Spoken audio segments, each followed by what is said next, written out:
Hello everyone. How's everyone doing today?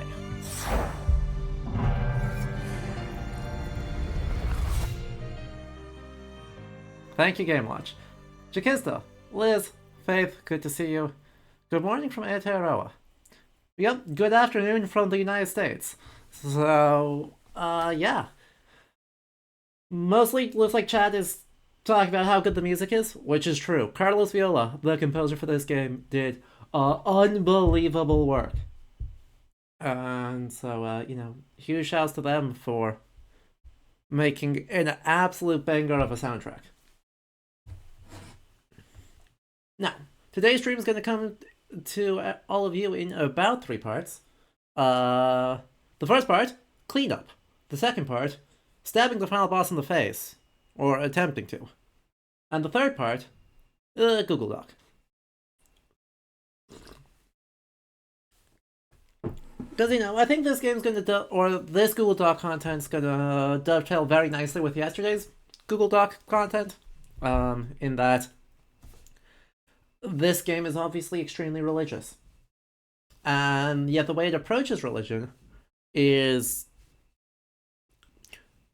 very different and from how Book of Hours does, and also very good. So we're going to hang out and we're going to enjoy a lot of the unbelievably gorgeous aesthetics of this world. And yeah, have a good time. Hello, toss a coin to your Twitcher. Good to see you again.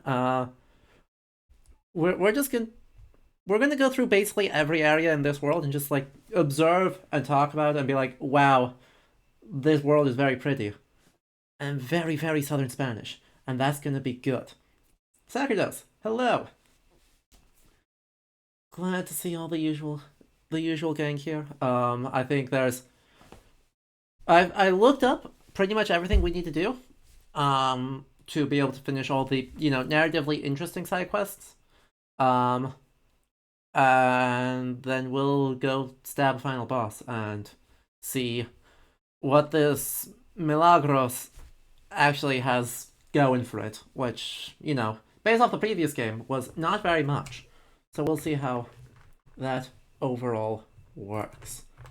Anyway, so if you're just tuning in, or this is your first time, hello.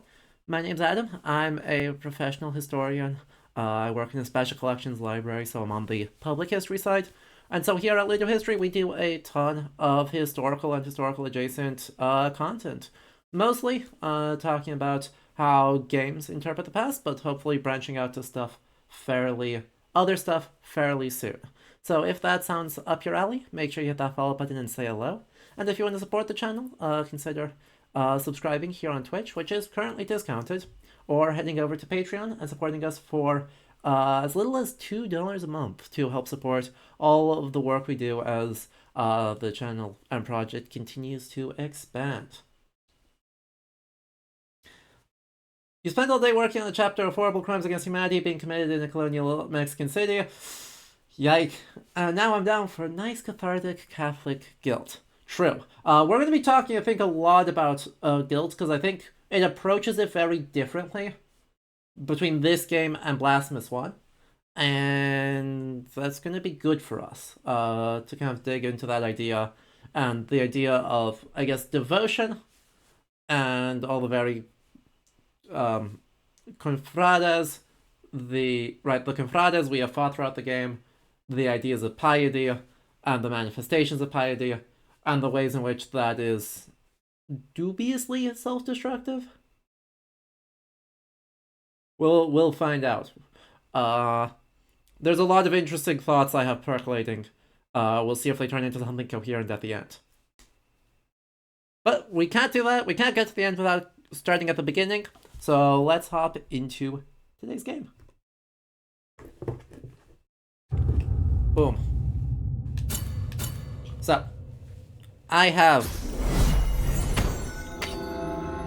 If we go into our map, I have marked everything that we may need. A lot of these guys we've already picked up, right? Our little cherubim. We've already picked up most of them, but we're gonna find out. Question marks are one of our side quests. I've marked all the sisters as well, because the sisters and the cherubs are the two interesting things, and the super cursed letter. So we're gonna tootle around. We're gonna tootle around and we're gonna check out everywhere. And we're gonna figure out how to get into this bloody area. And then we will head up this way and fight God. I'm sure that'll be fun.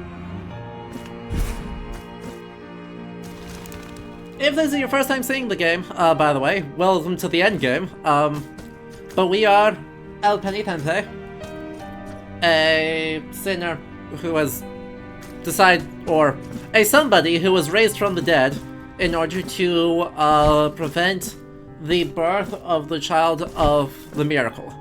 This is a sequel. We died at the end of the previous game, which was some hundreds of years ago. We're back. With some very goofy looking weapons. Which we love. I mean, how can you not love a sensor that is also a giant flail to do murder with? It's perfect. I couldn't see anything happier. Well,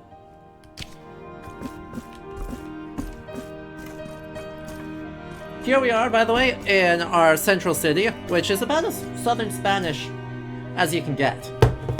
So, game volume is very loud. Hang on just a sec, I need to turn this down. I don't know why the game volume has turned into being very loud, but we're gonna just quick turn down my volume here.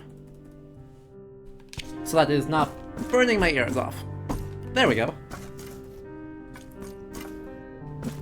Alright. Right, this city is about as southern Spanish as it gets. Architecturally, right, we have these beautiful Islamic arch styles. A ton of little alcoves with saintly statues.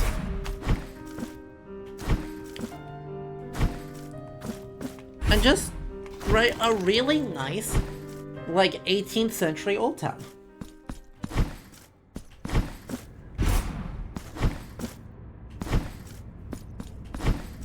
Right, it's just a very beautiful, kind of slightly ruined, Spanish old town with an incredible statue. Right, exactly, the portals set into the plaster walls here are just so distinctive.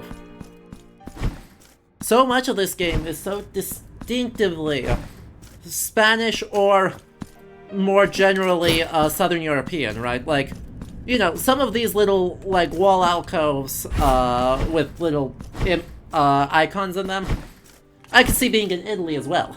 But for the most part, right, it's so clearly based on Cordova and Sevilla.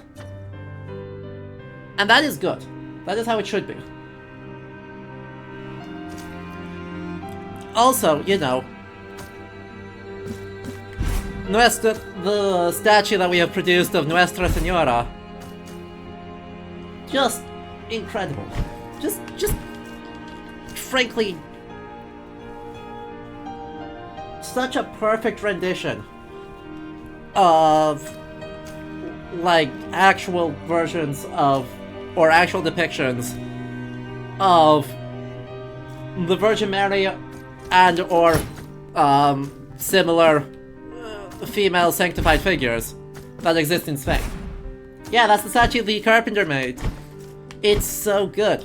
The color scheme is like almost inverted from what the standard coloration for depictions of the Virgin Mary are, but there's lots of other Spanish saintly figures, both localized and not so localized,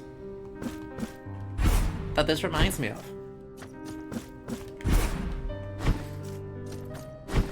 It's beautiful.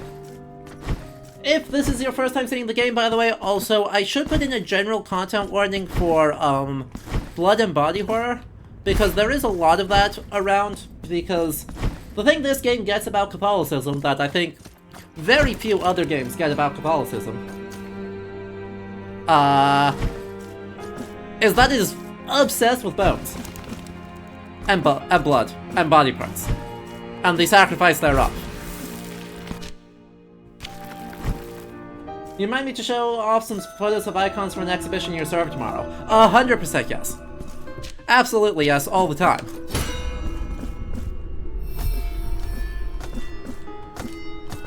Cool. That's what I need to see.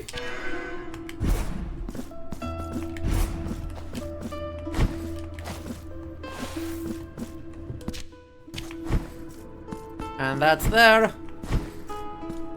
So, I do not remember which of the cherubs we have gotten and which ones we haven't.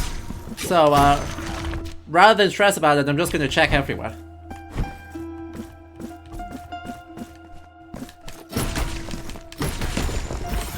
Ow. Come on. Right, we have weird monastic swords. Sword statue guys. We have, skulls hanging out in jars as, like, pseudo-relics. Very Castlevania of you. Ow. No. Dang it. You don't.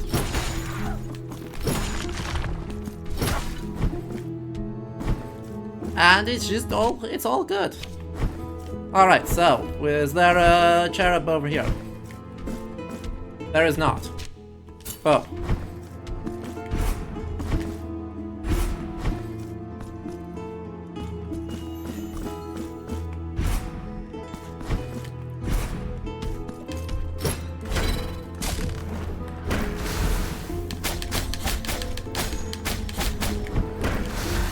And we get our rapier and dagger. And off we go. To this tower. With our extremely crying cherub.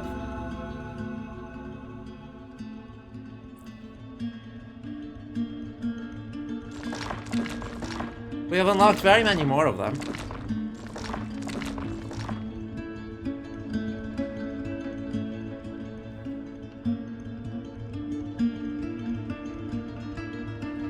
El camino a lo más alto está casi completado, penitente. No dejéis que vuestra voluntad merme. Reminds me a little bit of Crassus. Do you mean, killed by getting dunked in a vat of gold, Crassus? In which case I see it. Or I guess, killed by being made to drink molten gold, Crassus? Yup. Good times.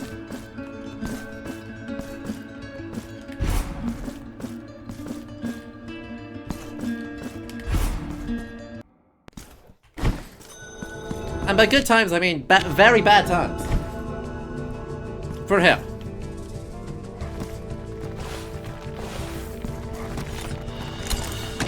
The Obelisk of Proximo. Significantly increases the Tears of Atonement gained. Fair enough. Coin engraved for the effigy of the eldest of the Holy Brothers who guards the Guardian of the High Choirs. Gives the impression of being lighter than air, able to merge with the wind at any time. You were at a museum attached to the Duomo of Firenze today? You walked into a random room and the first thing you saw was a jawbone. That's the kind of good Christian content I'm talking about.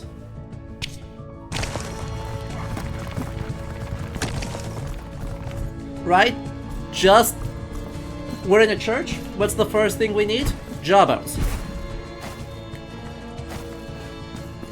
Does that make any sense? I don't know.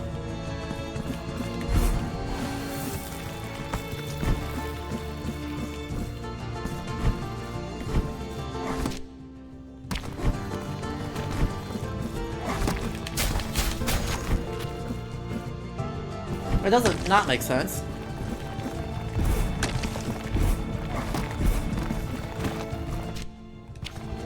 Cool, so that connects there.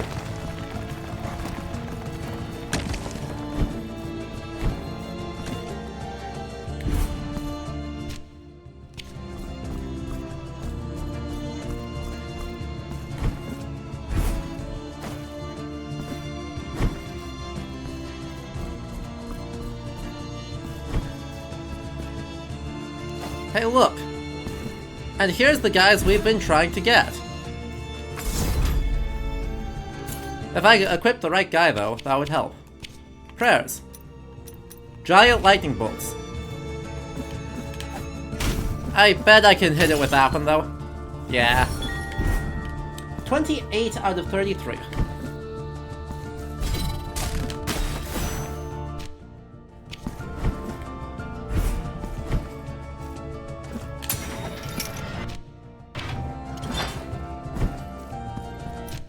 Beautiful.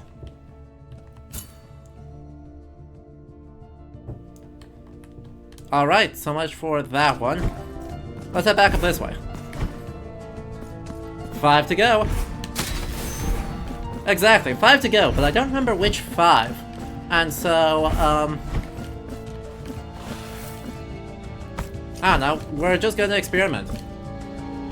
But yeah, I mean, continuing the idea of the good Christian content being, mostly blood and guts. Like, frankly, almost distressingly blood and guts. I might remind people of, you know, the sacrament.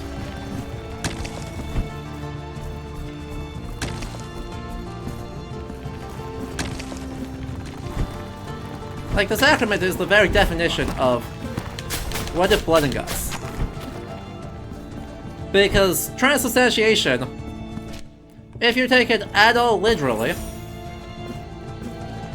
says, hey, guess what?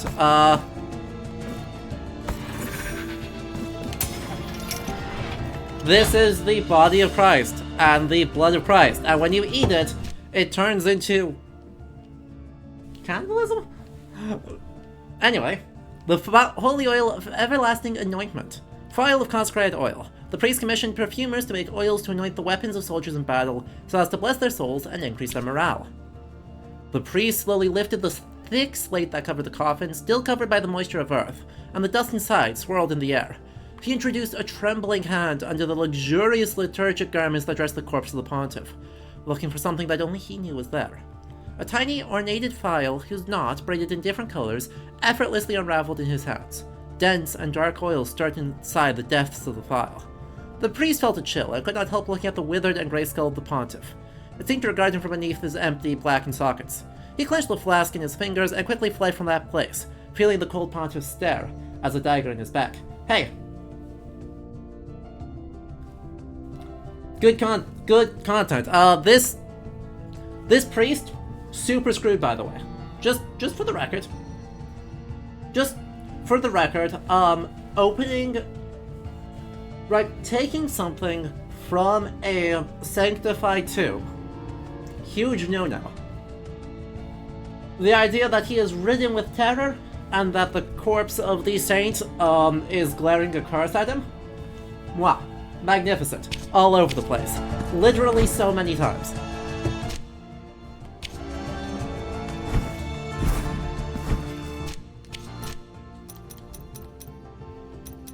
So many times.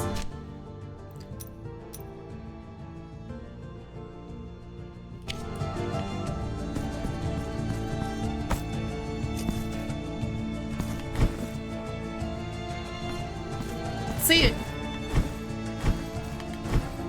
this dude, you think you recall the British History podcast saying sometimes the Christians were more pagan than the pagans? See, I actually don't like that way of saying it.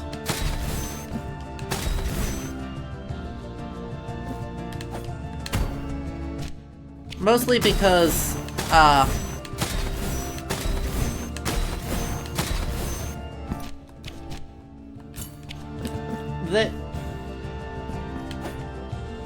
there you are.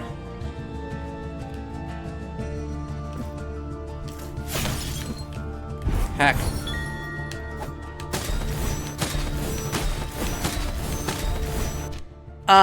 I think that just kind of misunderstands. Exactly. Right. That carries a lot of baggage about what do we assume pagans do. Right? Like, it just assumes that paganism means something specific and conjures images of pagans universally doing one, human sacrifice, and two, and probably equally importantly,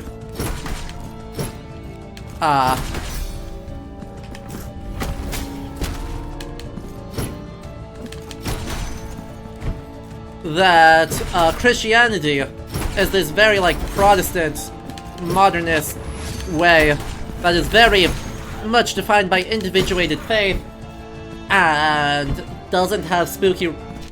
Right, kind of has eliminated a lot of the blood and guts from Christianity. Like, this terrifically sanitized version of Anglican Christianity. Right, exactly, right? It's popish Catholic paganism. You know.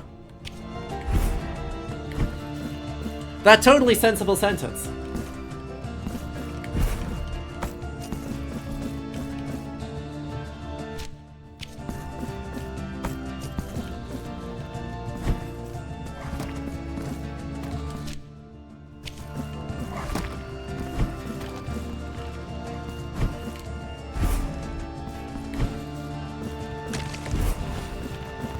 Alright, that was there, so that's poop. Accusing other Christians of being pagans is a very real thing. Exactly.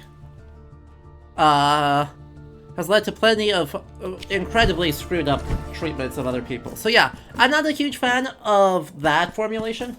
Like, I don't think saying that the fact that Christianity is often extremely gory and obsessed with, like, corporeality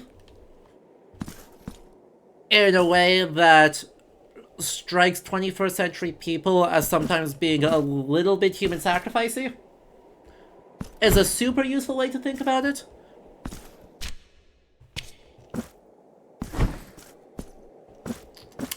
That being said, right, I think the idea, which is that, you know, Christianity as historically practiced in early, like, the Middle Ages, late Antiquity, and early modernity, is wildly different from how we imagine it in the 21st century and how we practice it in the 21st century.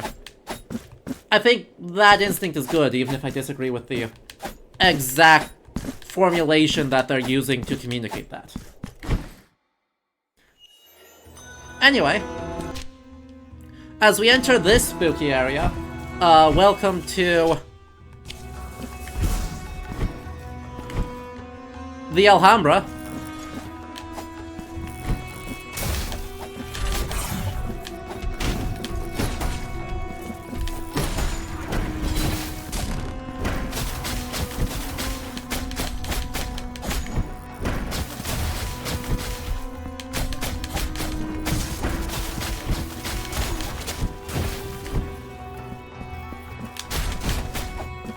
Like, it is very funny that this is...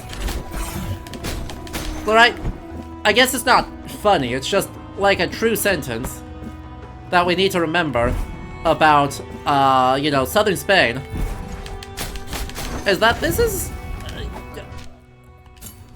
a wildly Islamically influenced space. And so, right, we talked about this when we first entered this area, but this is an actual, or not so subtly inspired by an actual one. Good evening, everyone. You spent the day at Festival Historical Zoetermeer and have brought new sheepskins for the bed. We love that.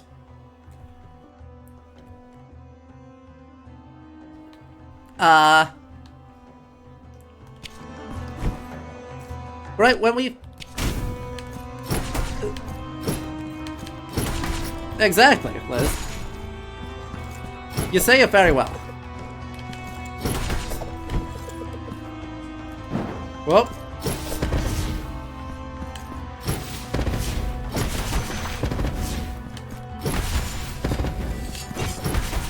Did I mention that our...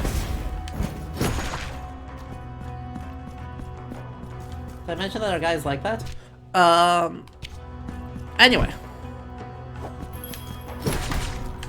Could you not? Thank you. Right, since this is a sensor, turns out, by the way, it lights on fire.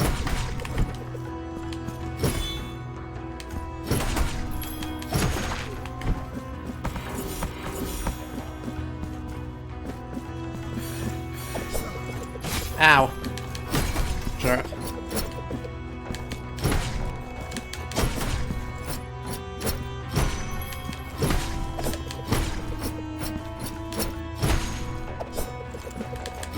Oh.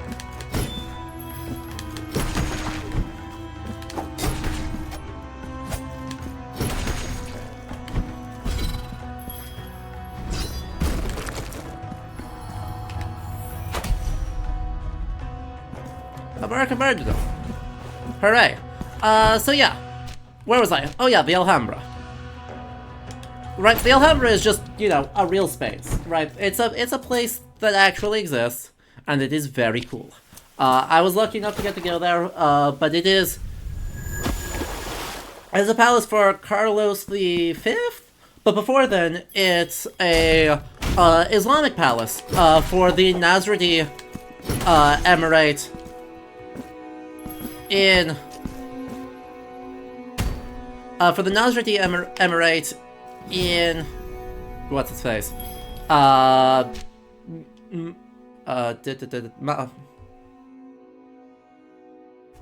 Granada. That's the fifth of the Holy Roman Empire first of Spain. Thank you.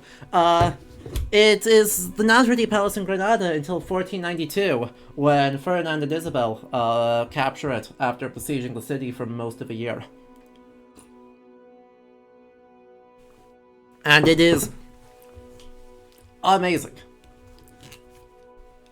Like, I don't have a great way to sum up how amazing it is, because it's so much. No, that was not the button I hit. Your bones are extra crispy today. Well, keep that up and you'll turn into a saint. I think that's how that works, right? Chat, correct me if I'm wrong, but that's clearly how that works. Right? The crispier the bones are, the more likely you are to turn into a saint.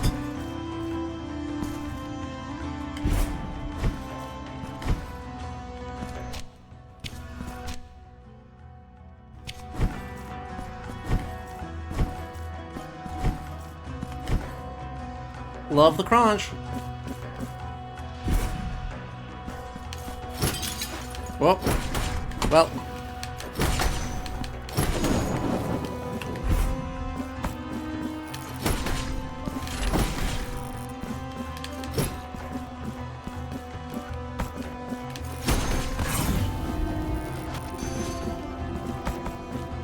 It's getting out of hand. Now there are two of them. You don't want to be a saint? Oh. Well, then I got nothing for you in that case.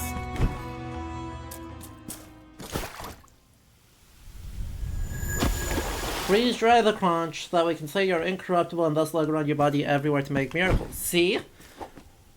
Raptorus has got that good medieval grift brain going on.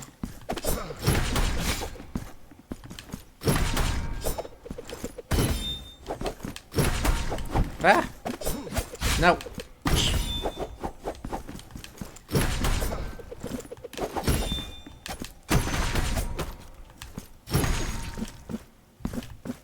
Right? Yeah. Just channel your inner partner and be like, ah, yes, obviously saints.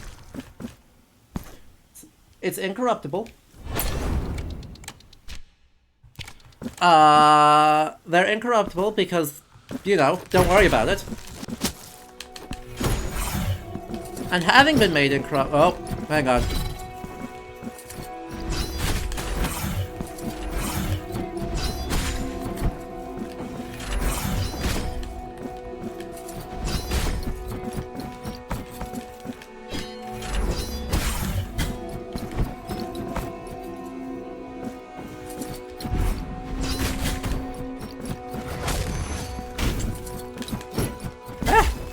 Well, this is bad.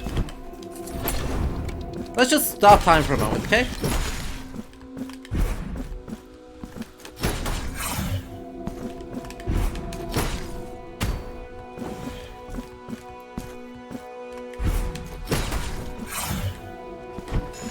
Wait, now there's more of them.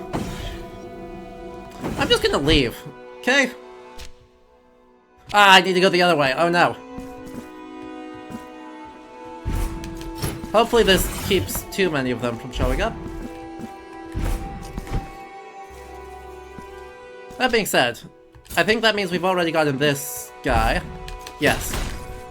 Absolutely it does. Alright.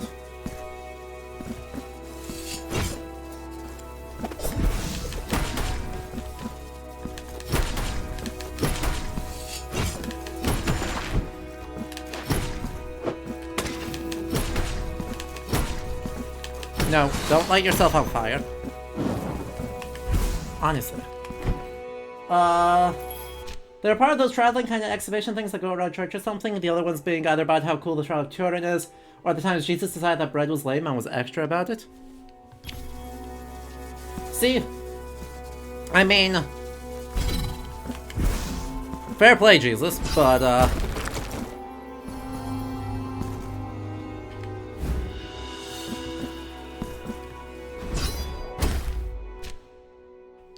I'm not sure that's the usual thing to... conclusion to draw? Nope, that was incorrect. Go away.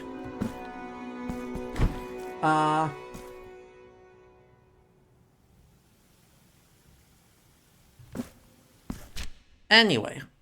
I need to go... this way so I can just make that work.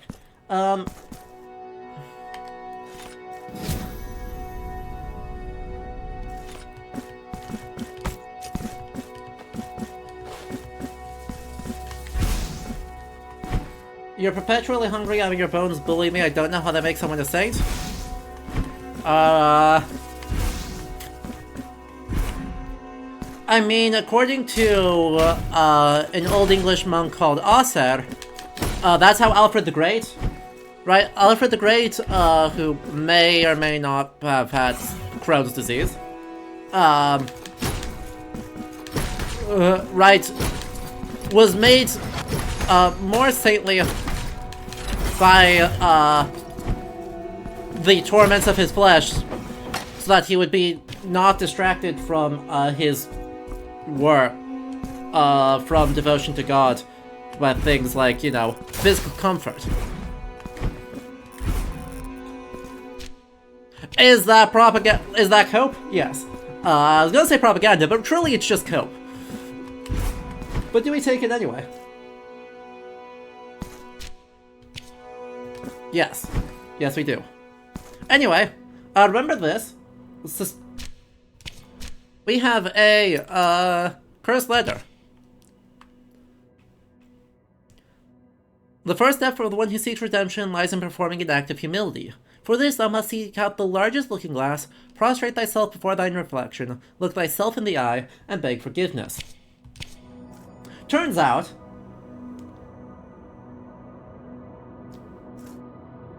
if you sit still for long enough, it works. I was simply being too quick. Open it up. And seeking some quiet corner in which to reflect upon my sins, I stumbled across a seemingly abandoned, ancient, and sacred place. Within it, a great pit lay before me, over which I stood until a sudden breeze, emanating from that dark void, startled me. The scuffed gust of wind that bore aloft delicate violet petals forewarned the coming of a terrible scream. A horrifying wail that chilled my skin and paralyzed my very being. What tortured soul could scream in such a way? Wouldn't all of... see, it's not just that you are, you know, having a real bad time of it. Though that is half of the battle. Right? Half of the battle is have a real bad time of it. The other half of the battle is that you use that in order to do good works. Right, you have to still actually perform devotion in some substantial way.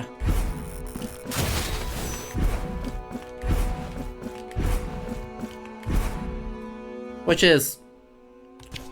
frustrating, question mark?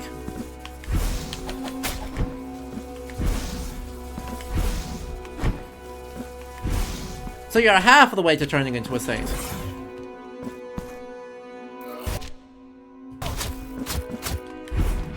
That might be turbo heresy? Liz.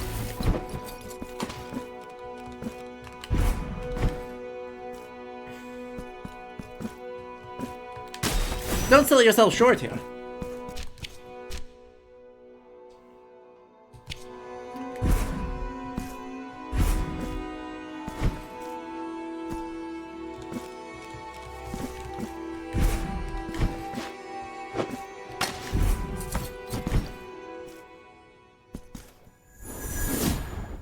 Yeah, no,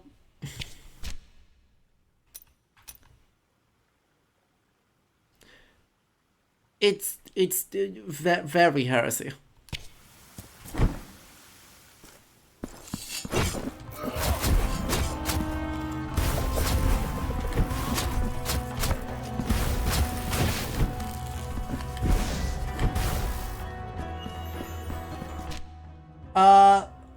So,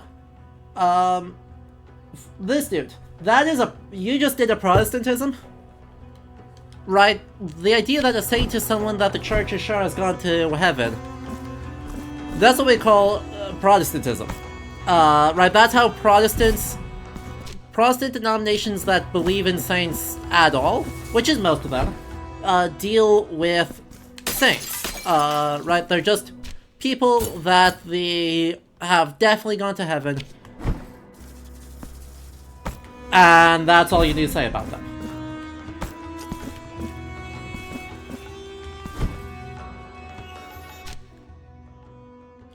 Historically,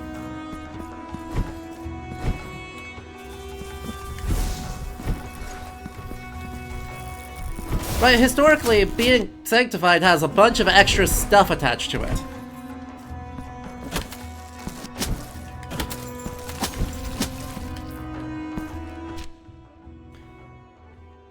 I'd agree. That's fair. As far as I know, that'd be officially, like, blessed or beatified. Exactly. The big thing that makes a saint is that when you pray to them for help, or rather, you can pray to them for intercession. And so not only have they gone to heaven, but they've got like a direct line straight to God. And so you can just like ring them up and be like, hey, can you do me a solid? And they'll be like, yeah, sure, I'll intercede on your behalf.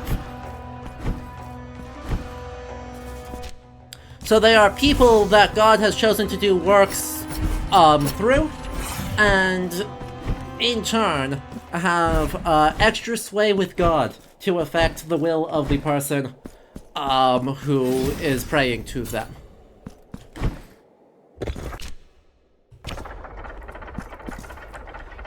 So right, just saying go to heaven, that's not enough. Because lots of people can go to heaven. Unless if you're Calvinist, in which case very few people can go to heaven. But generally speaking, lots and lots of people can go to heaven. So you're not special for having gone to heaven.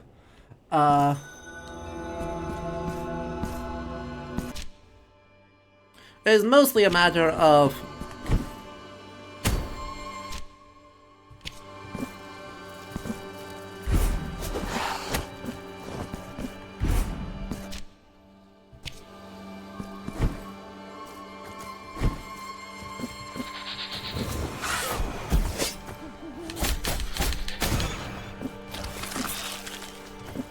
where did the Black Widow sentence go? I said, a matter of. It's a matter of, like, being able to act in a way that just the mere, chosen to not go to hell don't get. Exactly. Pray to Mary because...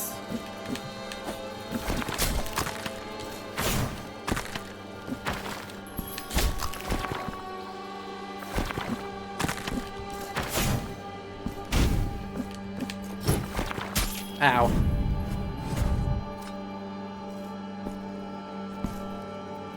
Because, yeah, you can't say no, to Mom. And pray to Saint Dad, because if you can't say, or even if you can say no to, Mom, you can't say no to Grandma. Like, that simply is not done.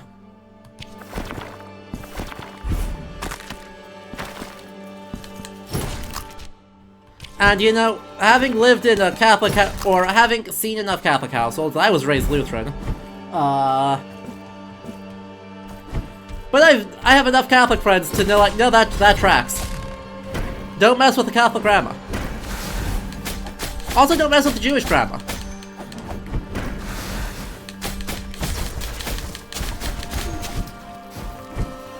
Like, whether you want to quibble about whether Saint Anne should be Jewish or Catholic, don't worry about it. Don't mess with her. Don't mess with grandma.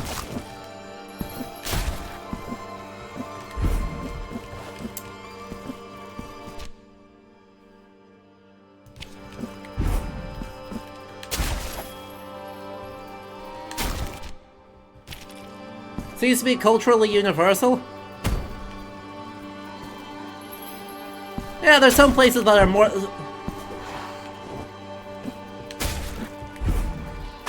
There's some cultures for whom it's more universal than others.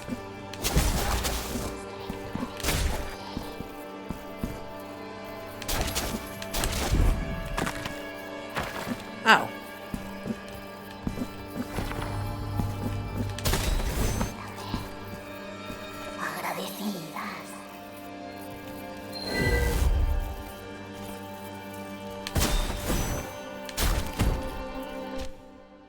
Boop.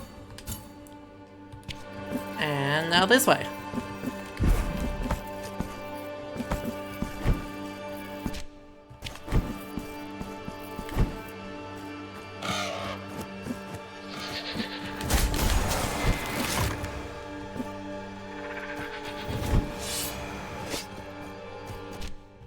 Yep.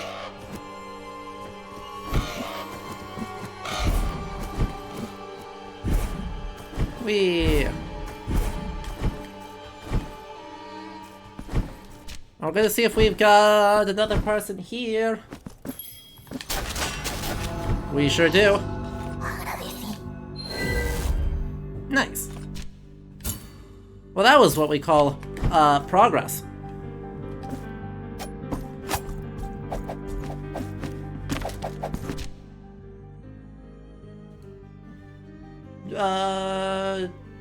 Jeffel, 17. Thank you for the follow just now. How are you doing?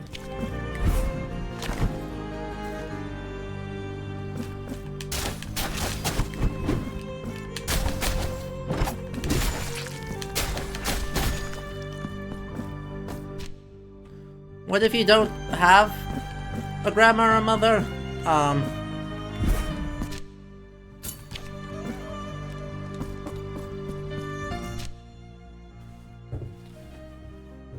This low-key feels like you're at an army recruiter, not gonna lie, what? You'll have to elaborate on that.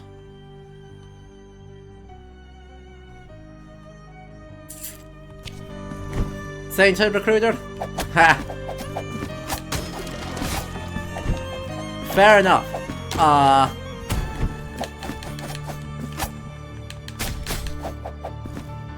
Genuinely though, right? Never ever gonna make people, or gonna continue a bit that makes people uncomfortable, so we shall stop at once.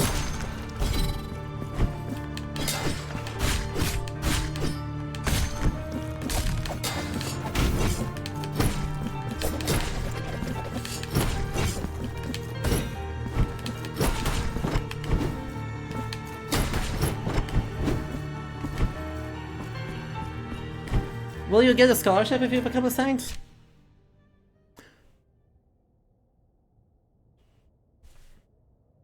See, now, the financial aid package, I mean, that's pretty good reasoning right there.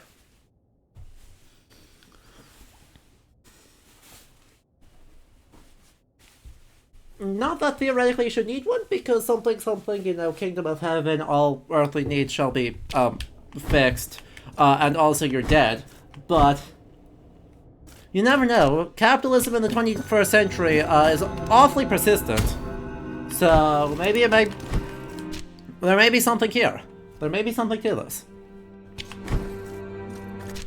We have for sure gotten these two as well. So, how do we know there's no college in heaven? If God was merciful, do you think he'd make us have to be, Right, I interpret that, Liz, as cool college vibes, or as cool conference vibes, not as making you be an undergraduate again. I did my time.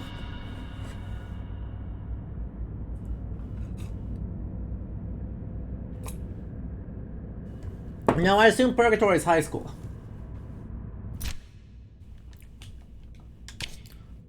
I wandered lost and in despair through that lugubrious place, in which the air seemed not to move. God, I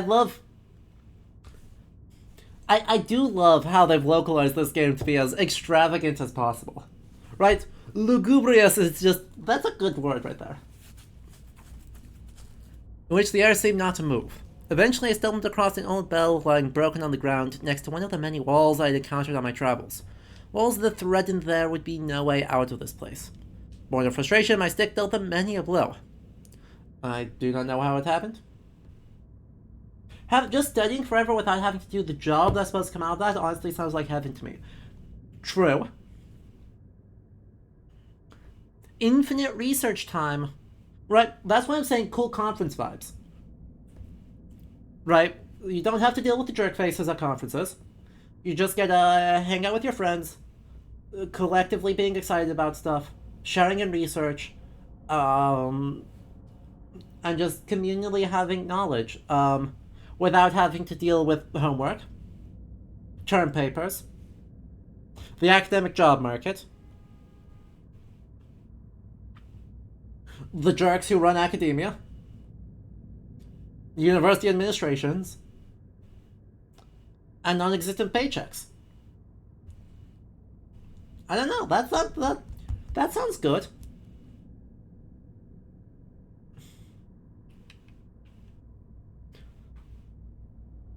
I do not know how it happened, but those dull sounds that once would have been music to my ears suddenly made me feel more awake, more alive, and attentive. Exactly! Right, Sacrinas? University administrators 100% do not go to heaven, and so you don't have to deal with them. Liz, those count as the jerk faces. Those count. Those count as the jerk faces who are unhappily for them, happily for us, burning for eternity.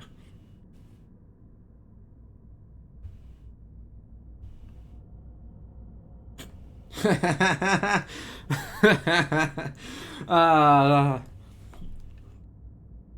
can tell you things about our Vice Chancellor that make Judas blush. God bless? No. God blessed. University administrators.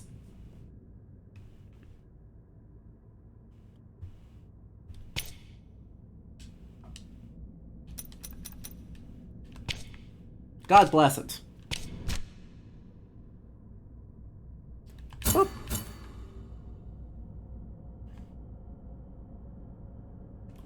Let's go this way now.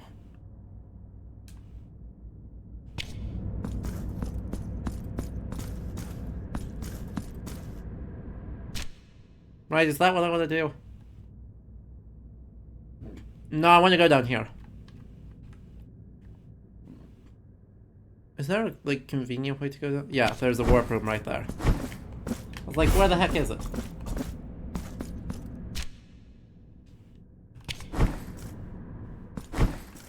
Boop.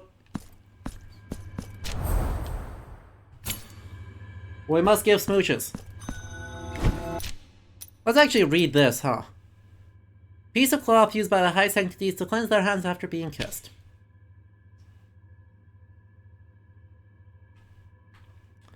I mean, apart from the lore being committing murder.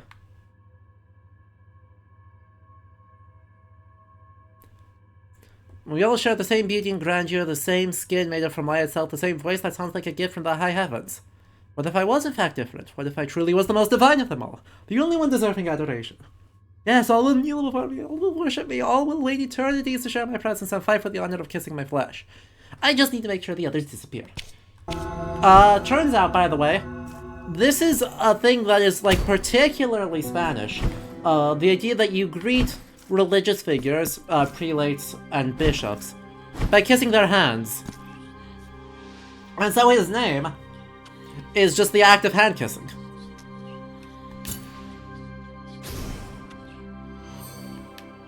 Come on, talk to me. Oh, peligrés colmado de fe y adoración hacia mi divinidad. I don't know that that's unique to Spain, but it is, certainly much less common, elsewhere. Vuestro fervor ya rebosa. Right, I think it just kind of falls out of practice, over time. Good to hear as much now before you end up putting out a French bishop or something. I don't know, you can try it. Wow, this is the most, like, Spanish you've heard in a hot second. Podéis marchar recordando siempre que aquí, ante mi dulce bendición, obtendréis. What, you're saying todo benedición amparo. is not how Latin American Spanish says things? Shocking. Yay, Castilian.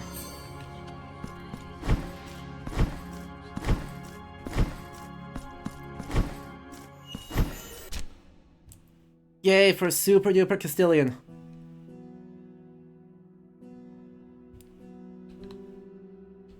Spanish. Okay, well, let's head this way and then down. Let's head down. Boop. Boop. Boop. Well, that was not quite what I wanted to do, but that's fine. No. You're jerks. Go away. Go away.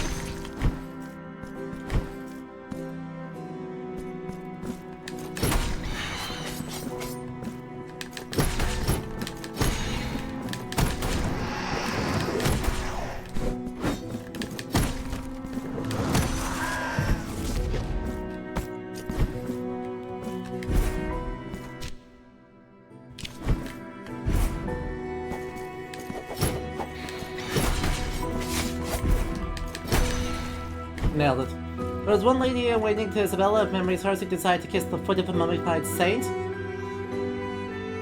that had been brought out to treat an illness. She missed her mark and launched the toe.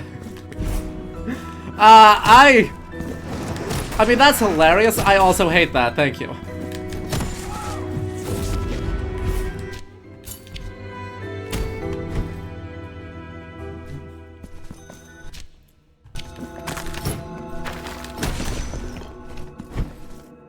Look, if there's any more surefire way to get that miracle, truly.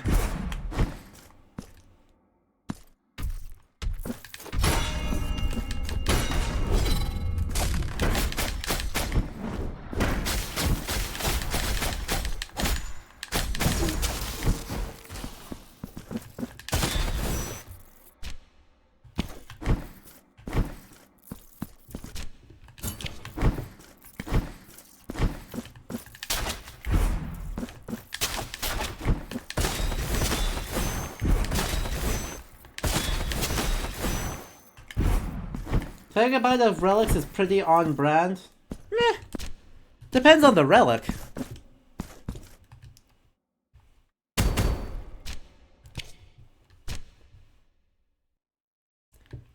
Okay, let's go. Keep going down. Whee. Oh. Probably try to not fall into the pit of spikes, or just the pit. He's a friend who ate a piece of cloth that was part of his scapular Padre Pio, supposedly touched before a major surgery.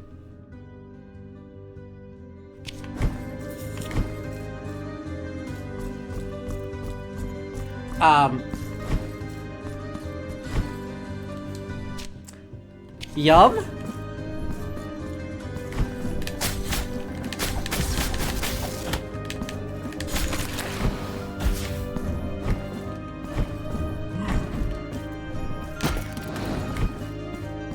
I was fine, so I guess I did the true. I mean, that's evidence right there.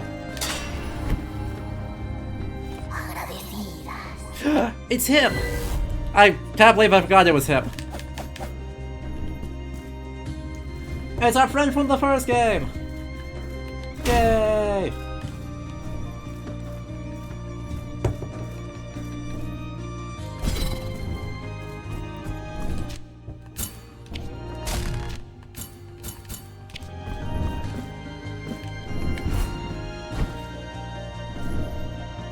I think there's a few miracles that someone got canonized that was X person munched a relic and then was cured.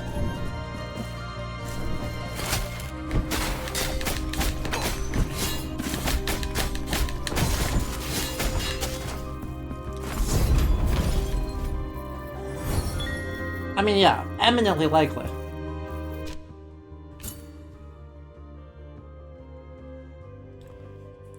That sounds just like something they would do.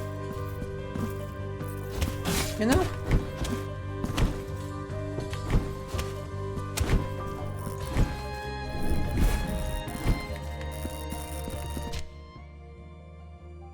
Like, it wouldn't typically be like, didn't heaps of mummies get burned up for medicine and such? That's a bit of a different, project, but also yes. For the most part, mumia is used for, pigments as much as it is for...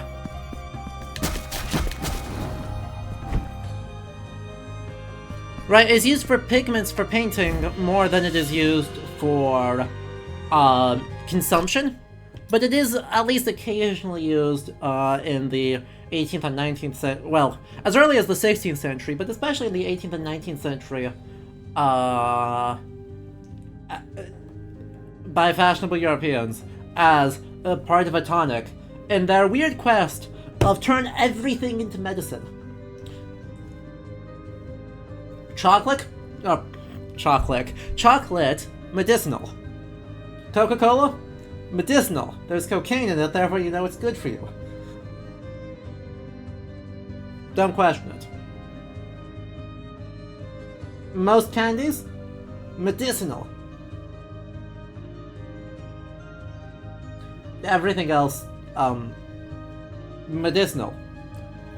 Put additives in it. Moss, good for you. Dubious mushroom extracts, good for you. They still do that today though. I keep seeing this like mushroom soda around and it's like, huh? Exactly, cookies, digestives. They aid your digestion because they're good in fiber and definitely aren't just cookies.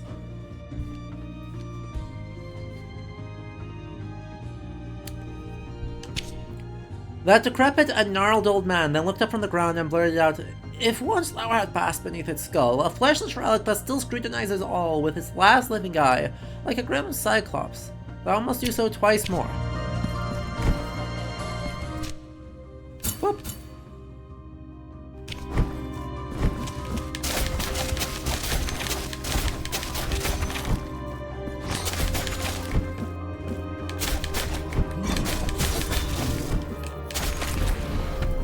Nope. Goodbye. Classic 19th century. Everything's a health supplement, especially alcohol and opium. Look, I love digestive cookies too. I respect it.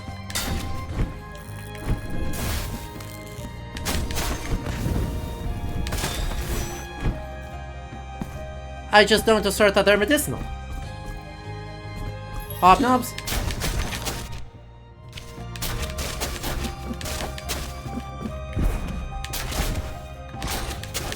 Ah, boo. Stop it.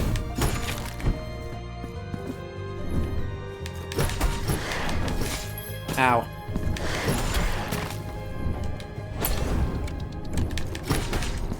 Get slowed down, idiot.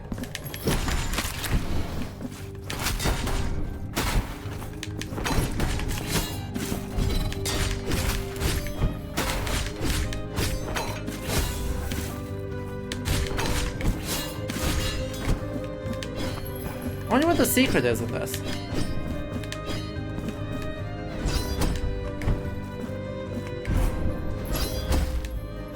Well, it's not there.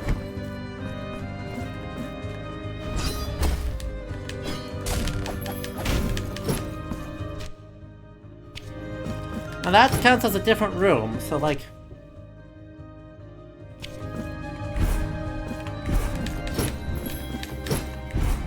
Stop going ding ding ding like there's a secret in here.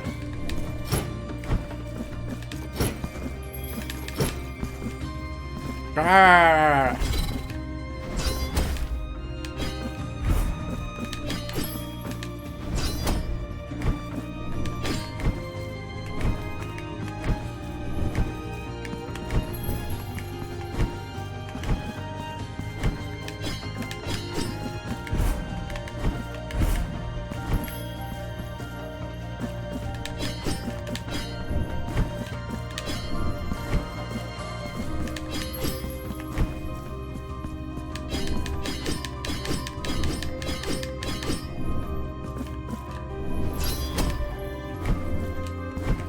That's gonna bug me now.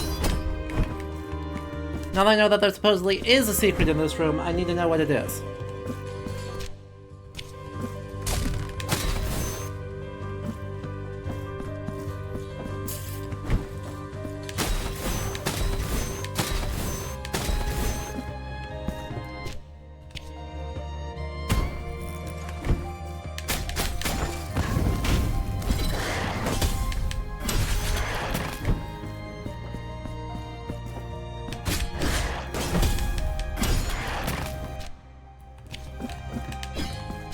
Alright, I've got that one. Anyway, by the way, you wanted more Islamic content, right? There it is. A place from the last game that is just the interior of La Mosquée de Córdoba. Or, as the official documentation calls it, La Catedral de Córdoba. I don't know very many people who actually call it Catedra.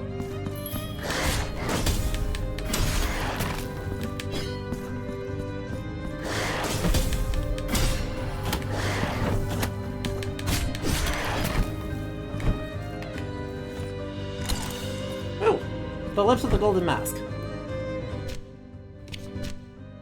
Slightly increases resistance to fire damage. Well, that's not useful, but that's fine. Fragment of embossed gold, part of a broken mask from another era. The nuns of a long-forgotten convent vowed to stop exposing their burnt faces to the world. The conviction of its former wearer still keeps the medal warm. Well, that's a reference to a boss from a previous game. Though it is herself a reference to a kind of depressing folktale. La Mezquita. Yeah, I mean, everyone in Córdoba I met absolutely still called it that. It's just the tourist pamphlet says La Catedra.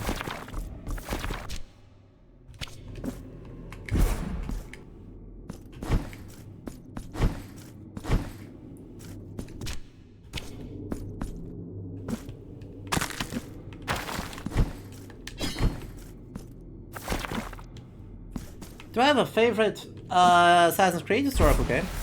Well, we'll talk about that a whole lot more next. Not next week, week after next. But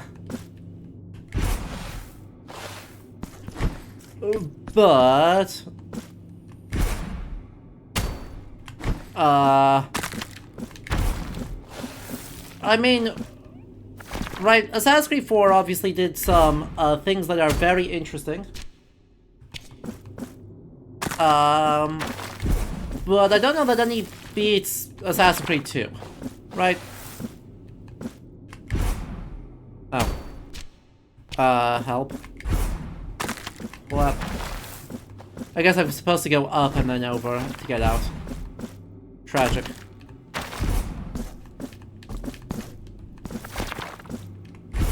AC Valhalla /S. Hey, look.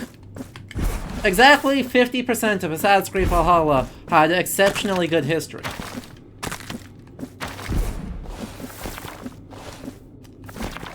Exactly 50% of Assassin's Creed Valhalla had some of the weirdest, worst historical depictions I have seen in a hot second.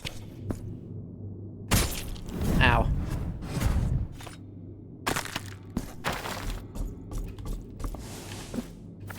Where does that leave us? I don't know.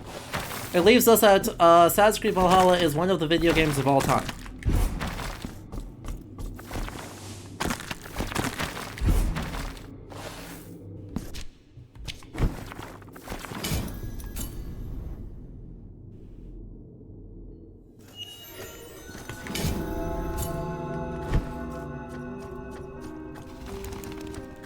Ah yes, playing ACV is much like jumping directly into a pit of swords.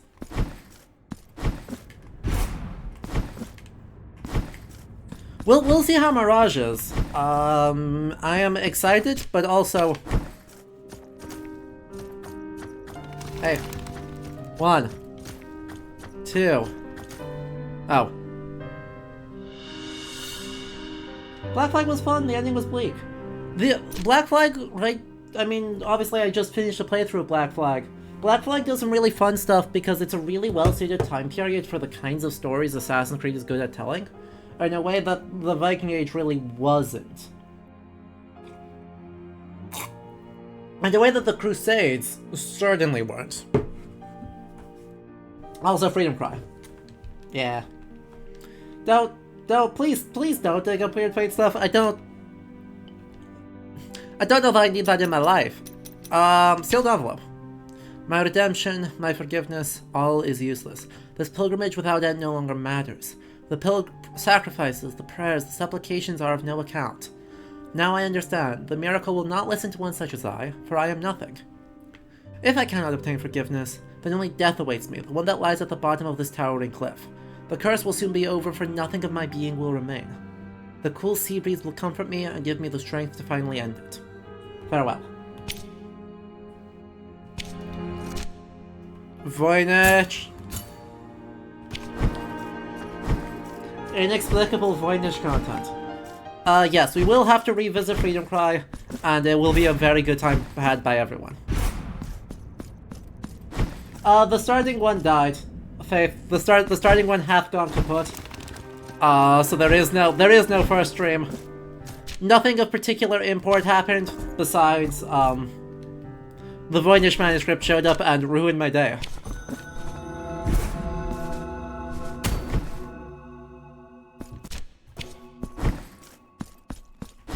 Unfortunately, with a move, it just got, fully got.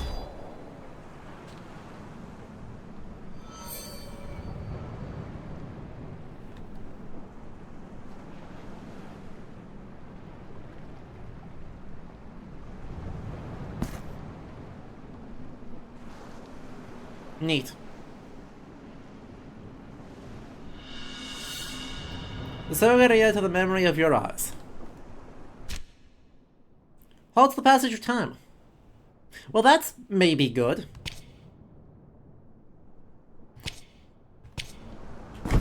I'm just saying. Right, that might be a little bit very good. Oh, we also need to check there, and then a bunch of stuff that way. So let's take a look at the... Or we have to turn in some more redemption, or like questy stuff first, because...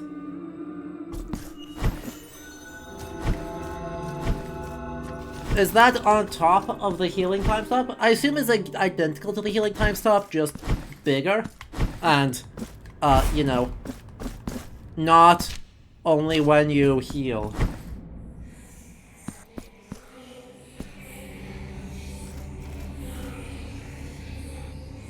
Hi, there's a lot of you now. 1, 2, 3, 4, 5, 6, 7 of you. That leaves 2 left. Tributo para honrar. Okay. That was also a very Spanish accent. Nice. En contra.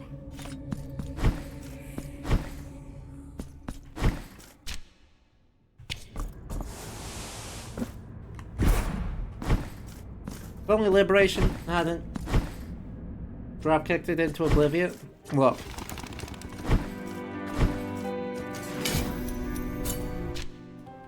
Actually, do I need to... Yeah, let's just start traveling between these to move fast.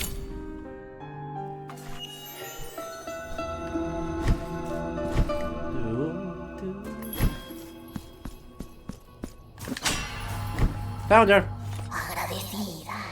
Oh, that's all 9.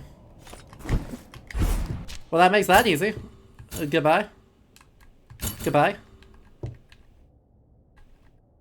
Goodbye. Goodbye.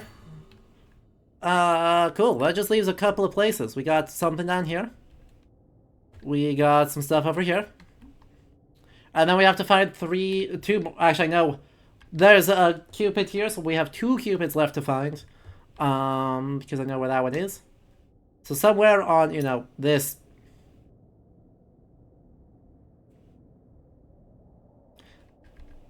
Goodbye. Somewhere either among these or all up among these ones. We have missed 2.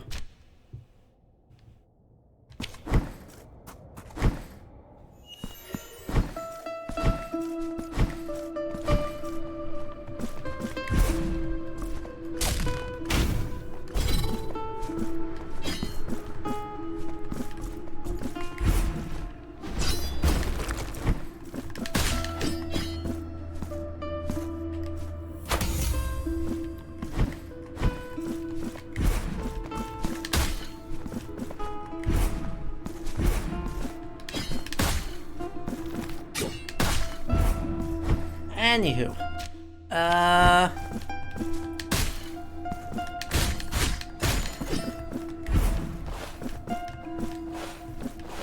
cool, that was where that one is. Oh, there's a guy up there.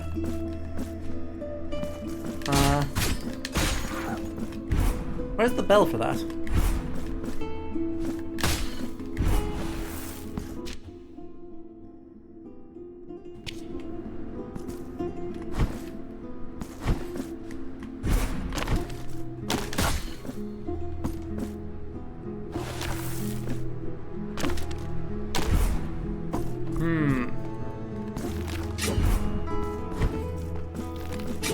Oh. Well, I'm blind.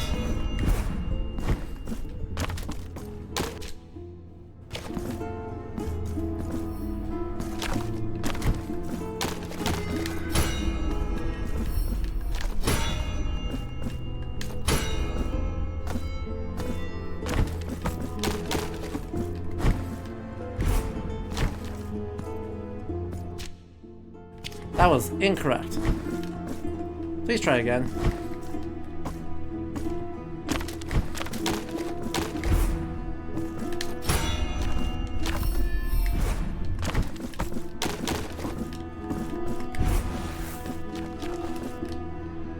Oh, it didn't reach.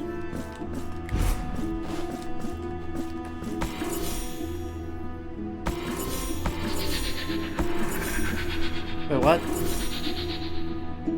Gotcha, you go up. Interesting. Ow.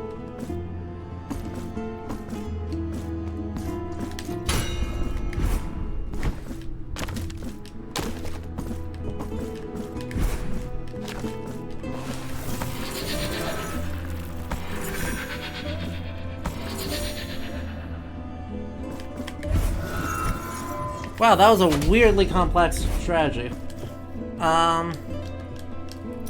Alright. Progress, I guess. Yeah. Back to Priodio to warp around to do more stuff. The cleanup is going great. I think we're accomplishing a lot here.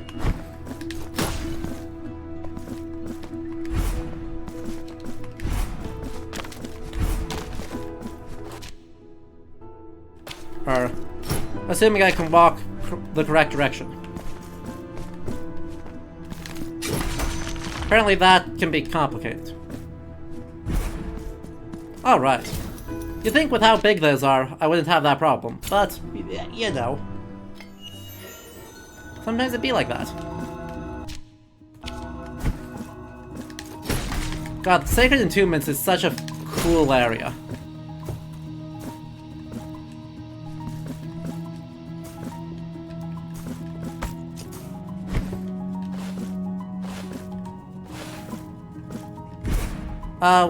We already got that one, I think, because that should be... Like, we did that to get to it. So there's that. And that's it for that area.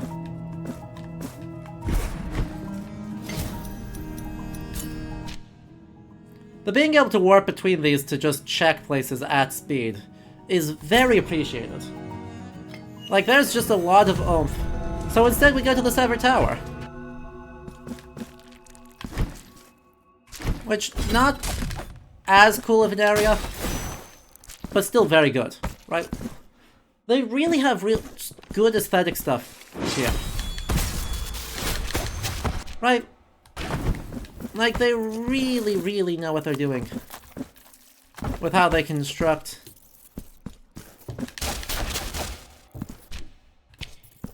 aesthetics for these different religiously coded areas. Ow.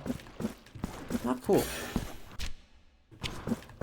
There should have been a guy right there. So, there's that one.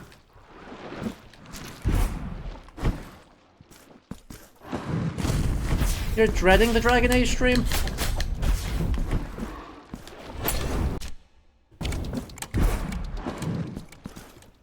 Do we get a vote on which background gets used? I mean... maybe? No.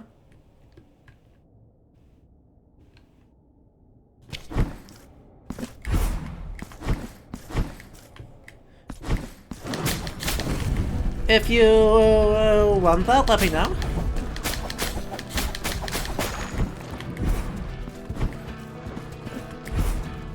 Like, we're a couple weeks out from it yet, so I haven't even started, like, planning. Nope. Incorrect.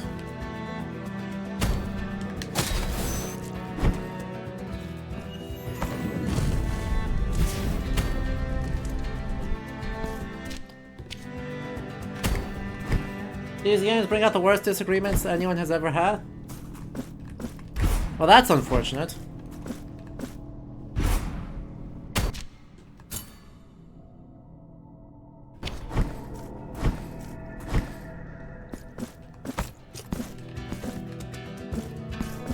Luckily, we're not doing Inquisition, right? If I remember right, you requested Origins, right, Faith? Which will hopefully make that, slightly, marginally less.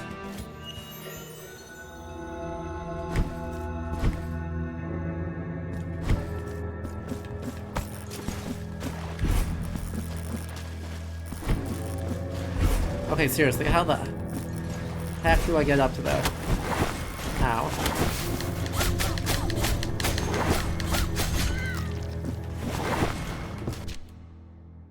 Also, most of the hills are bad? Well...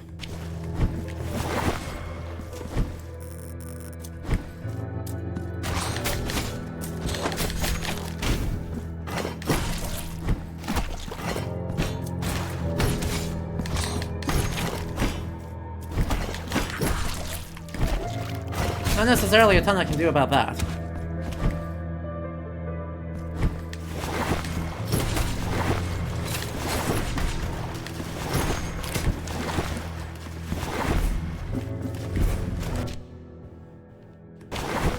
If everyone else has bad takes, that's not my problem. Remember the recent movie about a priest exorcist used the Dragon Age Inquisition logo for their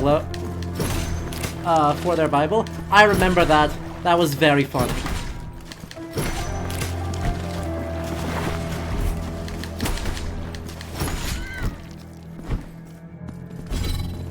Cause like, why?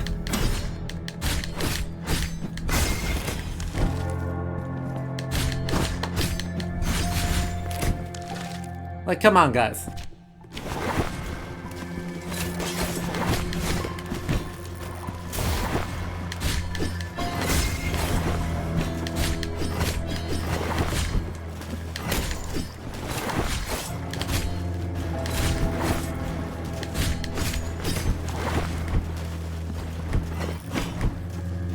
Am I just dumb? Wait, this whole time am I just dumb? Wait, was that all it took?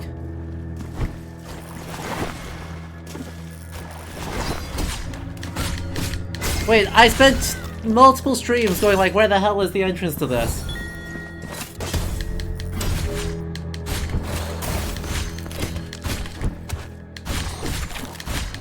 And it was just go down the obvious platform.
Well, that's fine.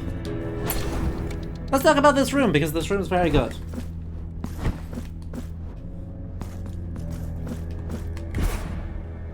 Right. Like, this room is very, very good. We have this giant altarpiece, which is very Baroque of you. And then we have these two little alcoves, which are themselves some sort of devotional shrine. I would not be shocked if these are little alcoves that would go outside of the cathedral, so that people people who are not able to enter the church for some reason, namely, in Northern Europe, that's typically people with leprosy in this period. I don't know about in Southern Europe, I assume similar. So that they could still listen to services in the chapel and therefore still receive redemption. This could also be used for other purposes, with the grading on them that seems to lead to an outside. Or an implied outside. That would be one of my guesses for what those are used for. Also, yeah, just good vaulting on the dome. Good Romanesque barrel vaulting. Cool. And that's that.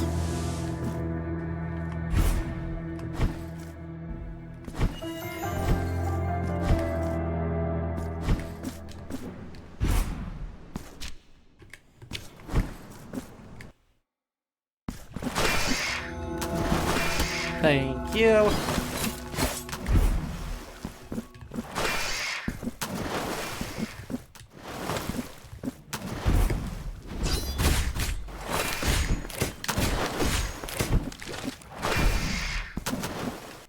Alright, I think that answers that. No one there. So that leaves heading down this way. As our next thing.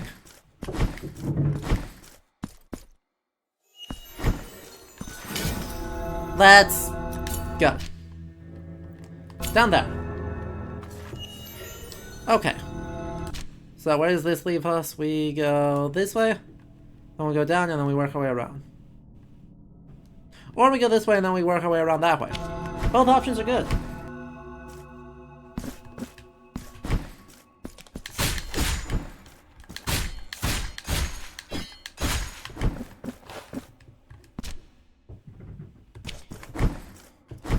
Assuming that I'm not, terribly bad at it.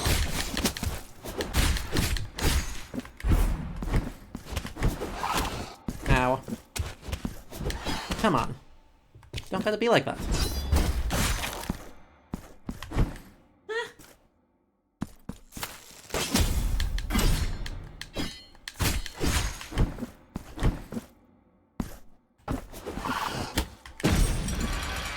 Well, that just fully is not what you need to do. That's fine.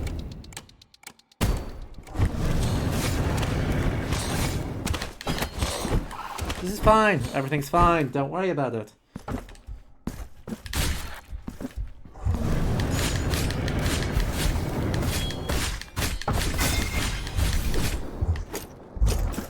See? It's fine. Okay.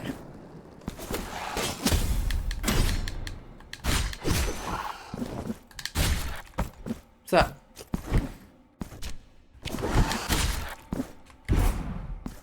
Here's the door I just forgot to go through. Hello. Your face looks like it's in great shape. Deteneos. El derrumbamiento de este sacro lugar es inminente. Y ya apenas me quedan fuerzas para sostener la entrada a nuestra capilla. Mi nombre es Régula, y este engrandecido cuerpo ante vos no es más que el castigo por un gran pecado que cometí en el pasado. El milagro es justo y me concedió vigor para sostener este umbral. The miracle is just? I don't think so. Tras interminables esfuerzos, lo siento menguar lentamente. Rumble, rumble, rumble, rumble, rumble. Cada temblor hunde más estas inmisericordes rocas en mi carne. Si mis brazos cedieran al peso, el santuario quedará sepultado y la santa no podrá ser venerada nunca más. Well, that's the Por problem. piedad, atended a mi súplica. Entre estos estremecimientos pude oír el derrumbe de unas paredes del interior de la capilla. Estoy segura de que un pasaje al interior del santuario se ha abierto desde algún lugar de este laberinto. Os imploro encontrarlo antes de que sea de... Peniten, cada temblor me... I think we can do that.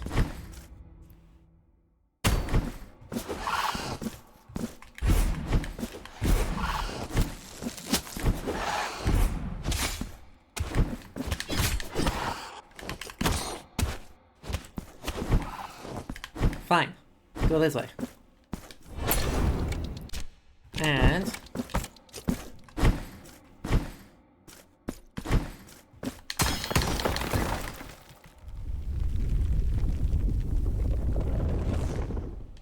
well, that didn't sound good.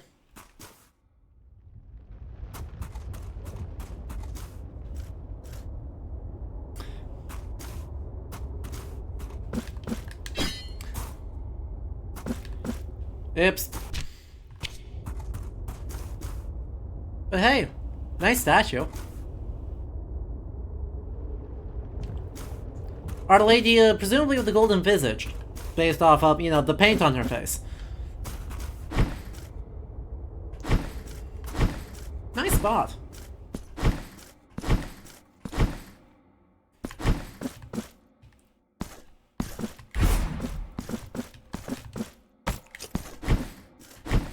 Okay, but there was supposedly a guy there, I think.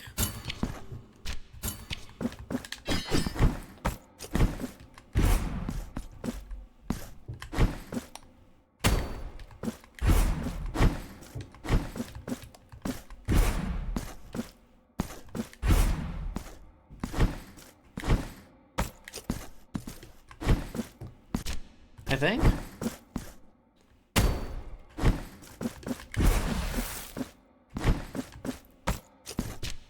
That's true.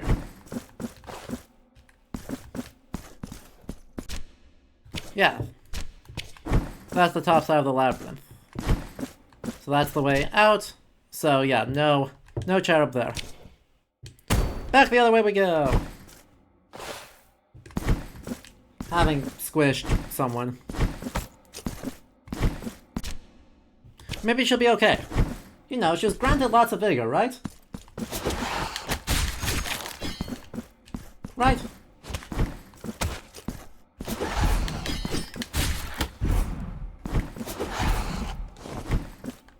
Maybe that means she'll be fine. You know, only halfway squished. Well, your shroud is interesting. Wait, hold up. I was saying that your face is looking a bit squished, but no, she's just got a Shroud of Turin moment. Mi aguardado final ha llegado. Llevad el rostro del paño al lugar donde nunca debió marcharse. La estatua. La santa. Just... So, turns out she was wearing not a veil, but a burial shroud. And the burial shroud, for some reason, had the mark of a... or had a face imprinted on it, which is pretty clearly a reference to, you know, the most famous historical shroud to do that, the Shroud of Turin, which everyone, or lots of conspiracy theorists, hyper-Christian conspiracy theorists, say is, has the face of Jesus imprinted on it, and is therefore literally one of the most sacred relics in Christendom. One night, the young Regula, and we'll never know if she did this out of curiosity or boredom, crept into the workshop of the famous sculptress of her village. She wanted to be the first to behold her newest piece, the one so eagerly waited for by everyone, the effigy of the saint. She froze, just as she entered, struck with awe in the presence of such beautiful work, which paint had still to dry. Regula then felt a perverse urge in taking a cloth, pressed down against the face of the saint, stealing all color from the sculpture's visage. She then covered her own face with the fabric, pretending that the saint's beauty was now hers. The young woman played with her painted cloth, mimicking the pious gesture of the saint, dreaming of the villagers' devotion. After which it was time to leave, lest the sculptress discover her mischief. But on removing the cloth, she discovered, horrified, that the reflection on one of the windows showed no features of her face. In its place remained a shapeless stump of ashen flesh, dry and cracked like charred wood. A regular scream pierced the night as she understood the punishment for her sin. Yeah, you know, for the most part I've been like, I don't think these people deserve this. But no, that checks out.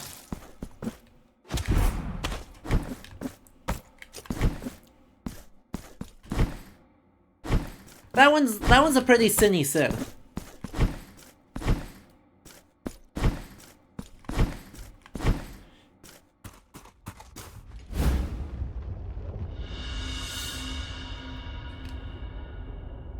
Penitente, ahora que mi rostro ha sido devuelto, puedo hablaros.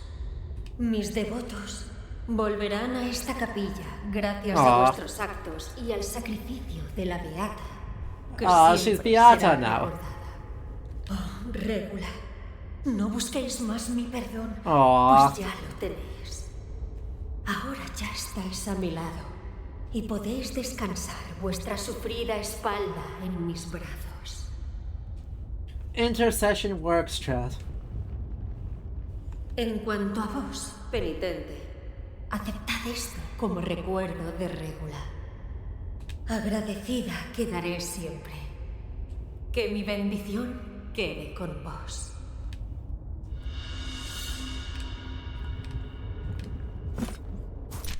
Remembrance of Raola. Oh, it's the same one. Symbol of a repentant sinner who carried the heaviest of burdens on her shoulders. Cool. Where does that leave us in terms of doing stuff? Means we go back... We go back to the city, we hand in a couple stuffs, and then we hunt down the last couple of cherubs. I think that's what that leaves us at. In order to do that, though, let's go... Oop, actually, we've got 6 of these guys, too. Which is another weapon...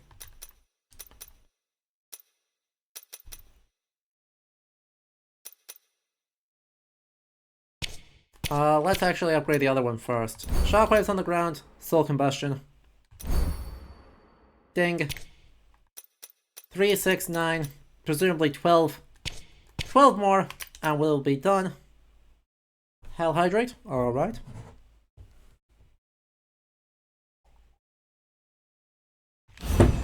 Chat, what are we all drinking today? Because those hell hydrates are not just for me, they're for everybody. Self-care is important, yo. And we should go talk to you.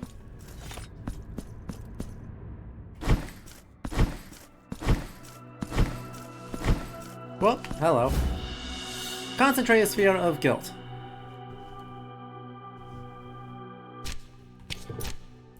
Significantly drops the amount of guilt you lose at death. Una nueva flor sobre mi manto es vuestra. Siento la culpa entrar en mí, acompañada de fríos temblores, y mi mente aparece dormida. I don't know that this is good. Os seguiré sirviendo, penitente. Mi propósito. Penitente. Mi propósito os... I feel like that's not a good thing. I mean, I know it's supposed... Technically it's supposed to be, because submitting to higher wills is like a core thing. Tribut para honrar. Yes. That leaves me with 10,000. And we get Cobajada Mayor. And the Cobajadas are gonna leave? No. Please? Maybe. Just a little bit. Like, surely. You could just, like, leave so I don't have to deal with you anymore. No? Automatically regenerates health. Wow.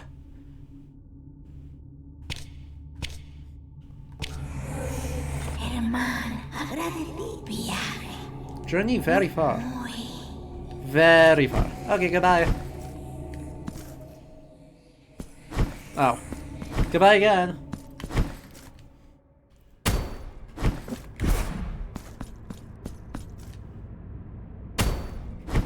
Chat body horror warning for, you know, the flake person. Ornate chalice, yes. Ahora mejoraré la luz vital de vuestro interior. Whoop. Si bien mi sangre no deja de manar, vuestro cuerpo no admite más de ella. I see.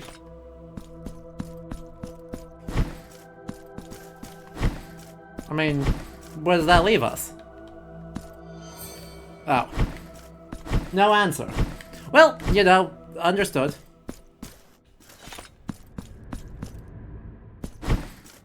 Back to you. Oh.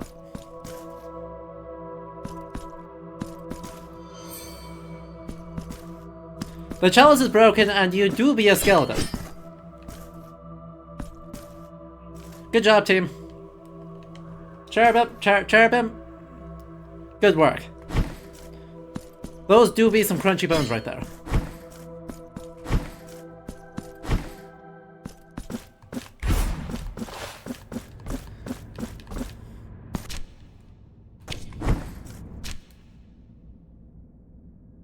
The Skeleton War recruits are very real. And let's go this way, let's go down, let's go. It's the Red Skull! A little bit. Let's go this way.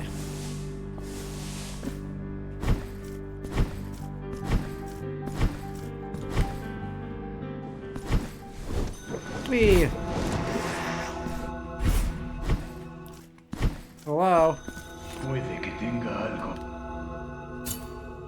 Broken key, thank you. Habéis adquirido la última de mis mercancías.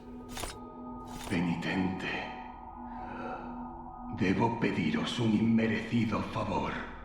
Ajá. Antes de que me llegue mi último temblor. Ajá. Devolved este colgante a donde ya nadie vela. A la habitación solamente habitada por los pasos resonantes de la soledad. The knob of the resounding footsteps of solitude. I don't know where that is. Devolved este colgante. I'll be honest. I do not know where that is.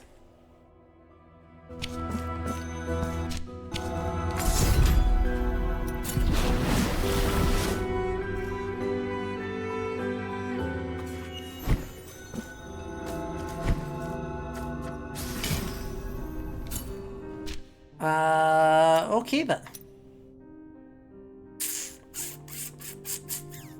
All those done, well, all those done, I guess all that's left is to find the last couple of these. 33...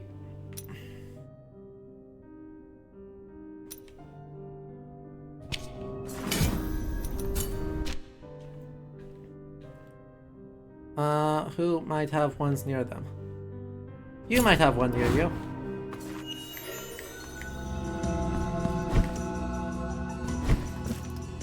Wow, you actually just do. Can't believe I didn't get that. Alright. Noted. Literally one left. One. Also that. One thing left to do. So we'll see how this goes.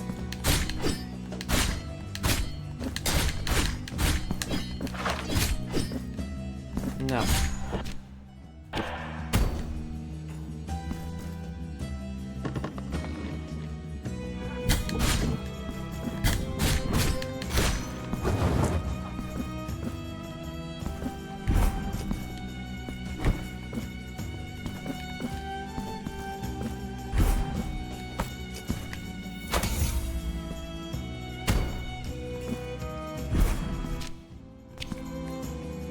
Alright, we'll see how this goes, and it'll be fine. We're doing good. We're... picked up a bunch of stuff.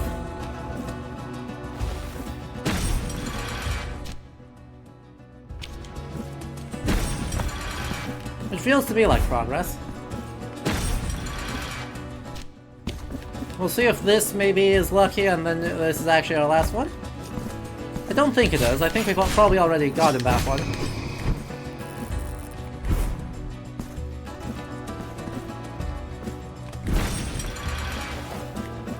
Yeah, it was almost certainly here.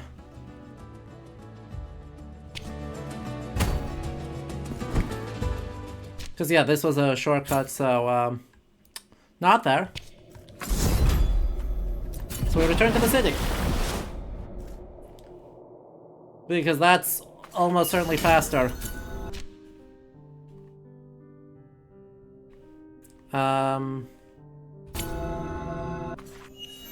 Oh, there it is.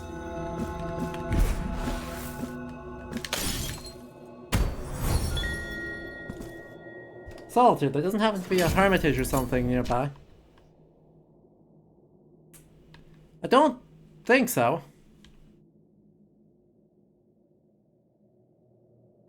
So, please. No. What?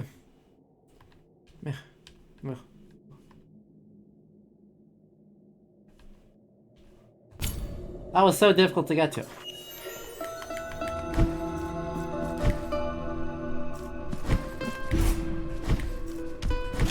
Ow. Still. Goodbye. Our last person. Hello. There's so many cherubs.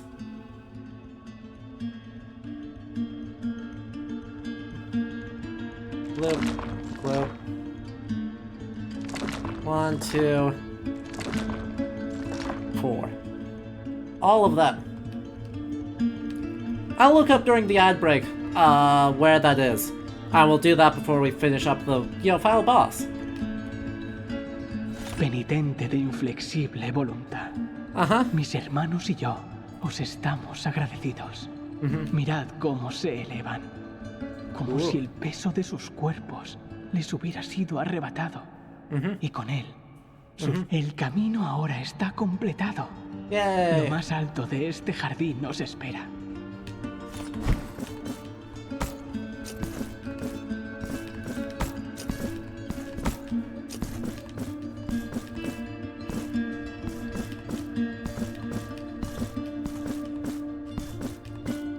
Yay, completion!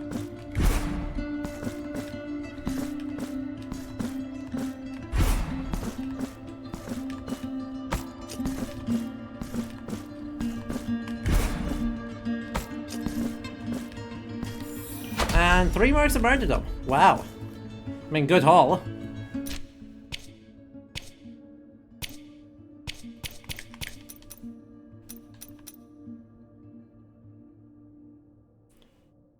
Boost silver sacred lunge.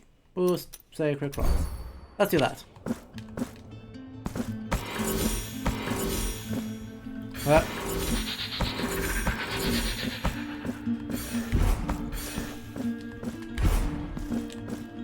And 4 marks of martyrdom.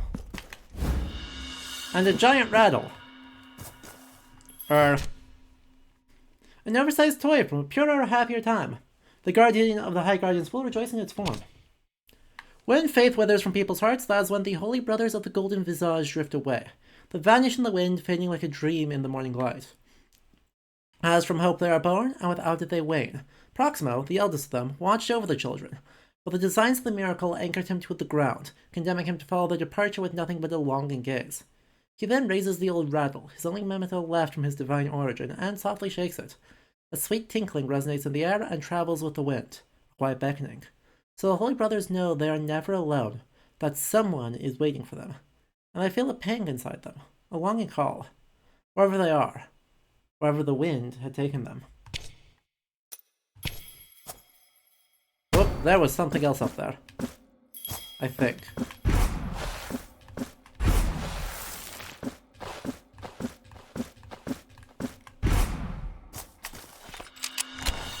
Gregal.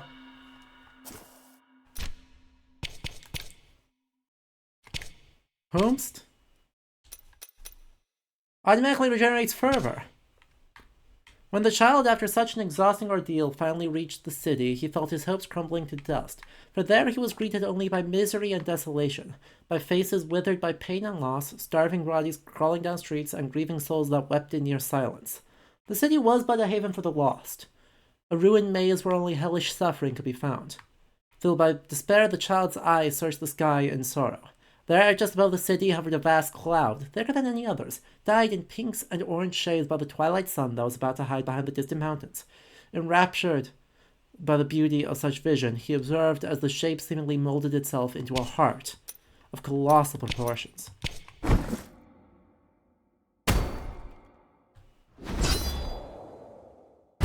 Ow. Ow. Ow. Come on, let me be dramatic.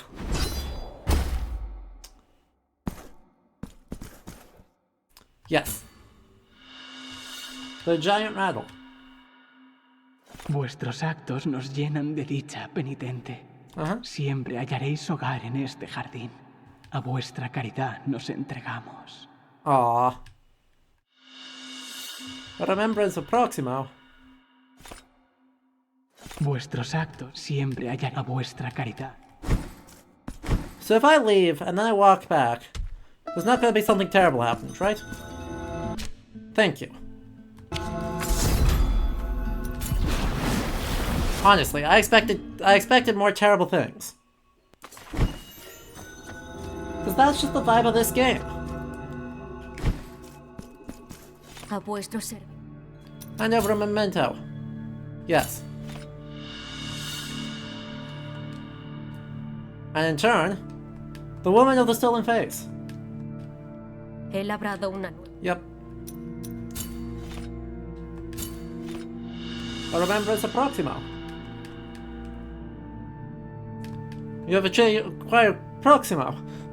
He labrado una. I don't have enough oomph for that. Tragic. Okay, let's get this upgraded, I guess. Damages nearby enemies. Noted. Noted.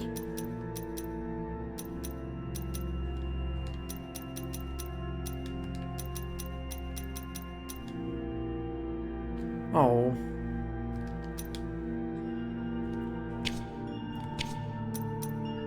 Valedicto with fire damage just causes deflagration, which causes those. Heals, Spellblade. And then empty.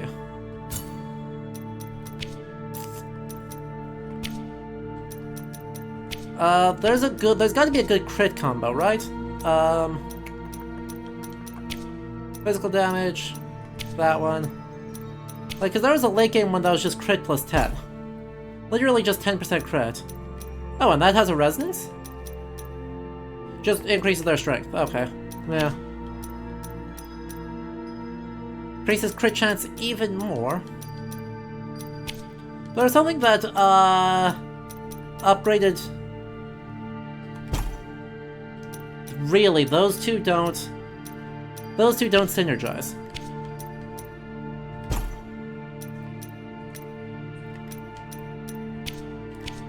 That's fine, I guess. Then I guess we'll do it that way. El milagro.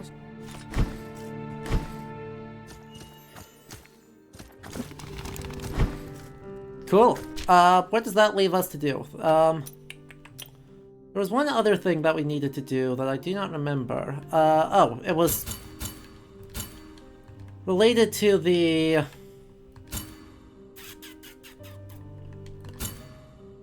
last lullaby. I think it was somewhere over here, but I'll have to look up again where that is.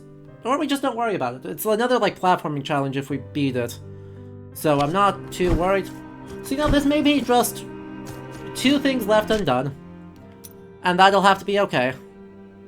Because we have a god to kill. So we're gonna throw to an ad break real quick so I can get more water, all that jazz. But then when we come back, we'll move into part 2 of this, which is go hunt down, God. If you've been enjoying this, make sure you hit that follow button to be notified for all stuff, and consider subscribing to support the channel. Otherwise, we'll be back in a couple minutes.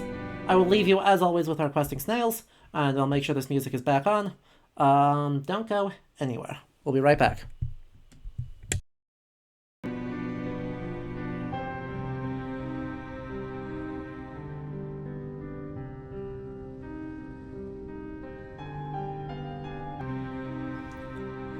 Alright, welcome back, everyone. Hope you enjoyed that brief ad break. If you're just tuning in, we are playing Blasphemous 2. We are going to finish the game today. All we have left to do is kill the final 2 bosses. So, if you've been enjoying this, of course make sure you hit the follow button and say hello. If you're just tuning in, we don't bite upon us.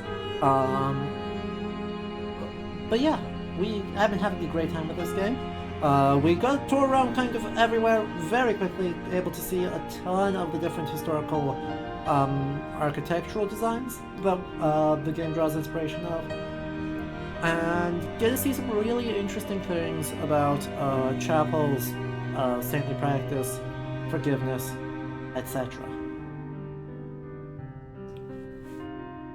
When can we quest to kill God, but God is a worm eating his way through the block of cheese that is the universe? True and based.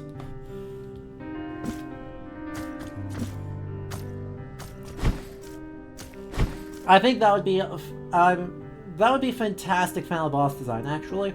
Like, unironically, like a Metroidvania game like this. Right, you know how like Symphony of the Night has in the Aria of Sorrow. Actually, is it Symphony of the Night? I know Aria of Sorrow does it. So in Aria of Sorrow, right, in the final boss fight against Dracula, when you've got that, like, snake guy that's running around while you're trying to break everything else? That, but it's killing God, who is a worm eating his way through the cheese that is the universe.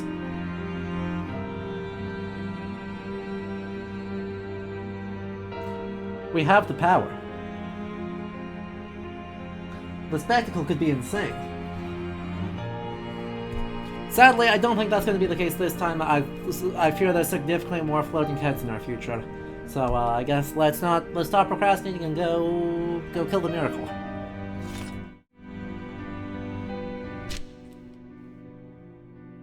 Here we go. Up, up, up. One can dream. I know, right? Wow. That was some crunchy noise in there.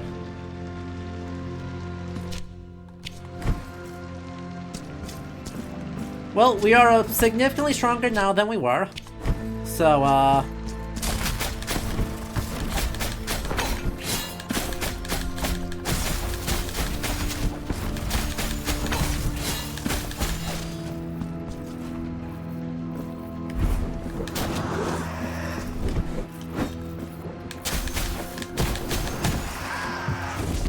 here's hoping.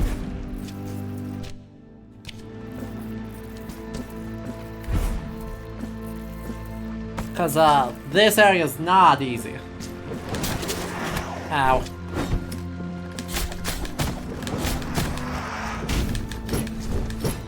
Dang it.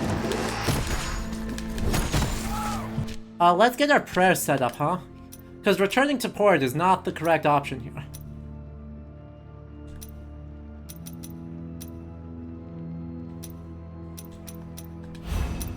That.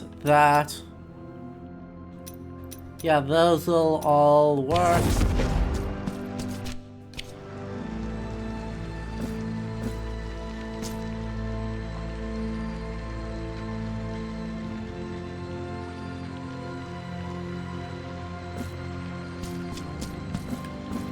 And round thing 2. Success. Ah!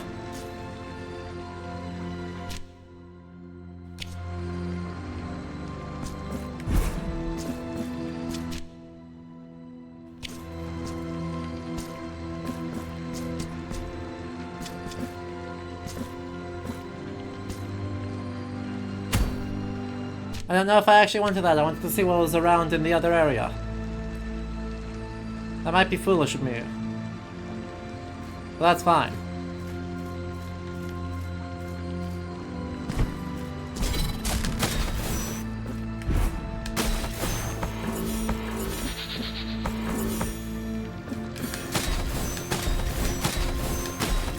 Apparently that's what's up there. Just the same thing, but harder.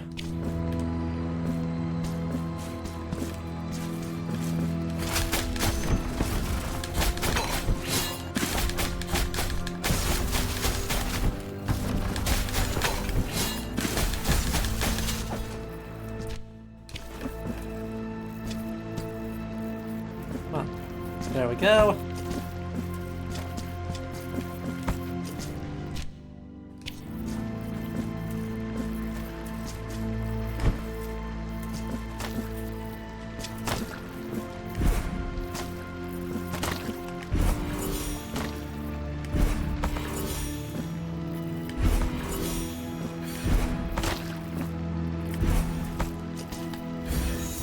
"5,000 Years of Atonement?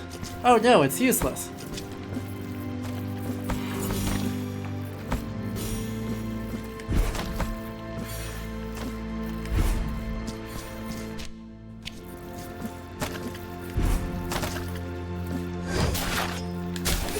Ow. No, no, no. Come on, please don't.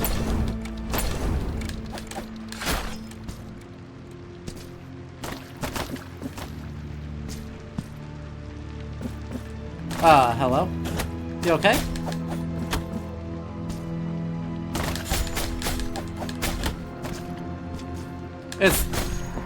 Sir? Sir.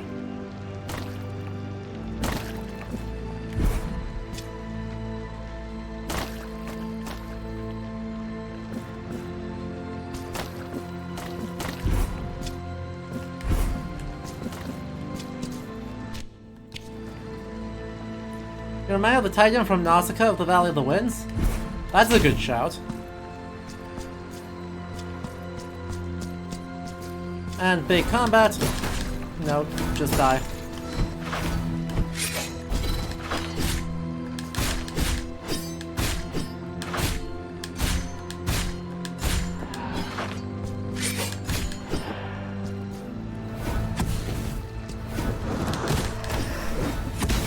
Ow. Big lightning bolt. Oh.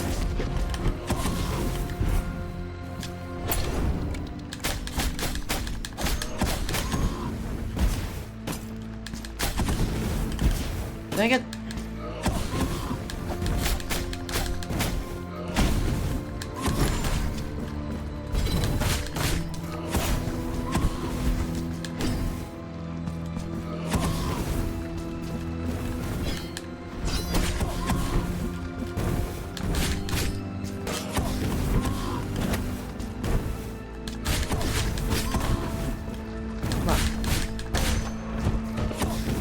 Alright, that should be a lot easier now.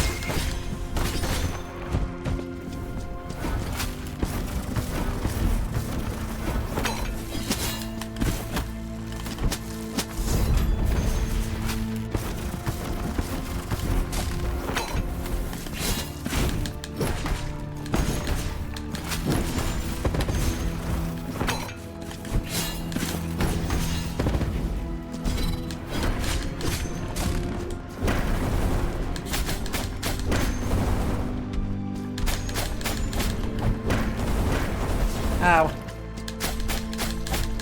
Come on.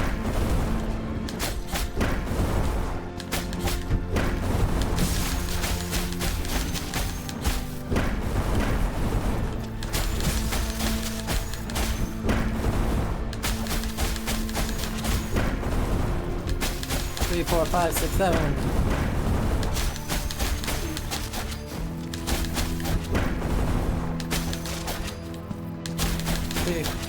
Hey, we did it! When you have a moment of not busy being killed, can you say something a word about those symbolism of the rains of blood? I mean, that is a classic portent right there. Right, like, in terms of how that works in a specifically Spanish context, not sure. I can speak to it in a broader context, though, which is, right, that is one of your classic miracles. What usually something bad, but almost always something significant rains blood.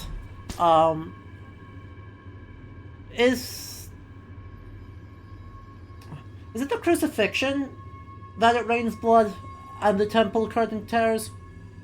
I can't remember if there's bloody rain in the crucifixion.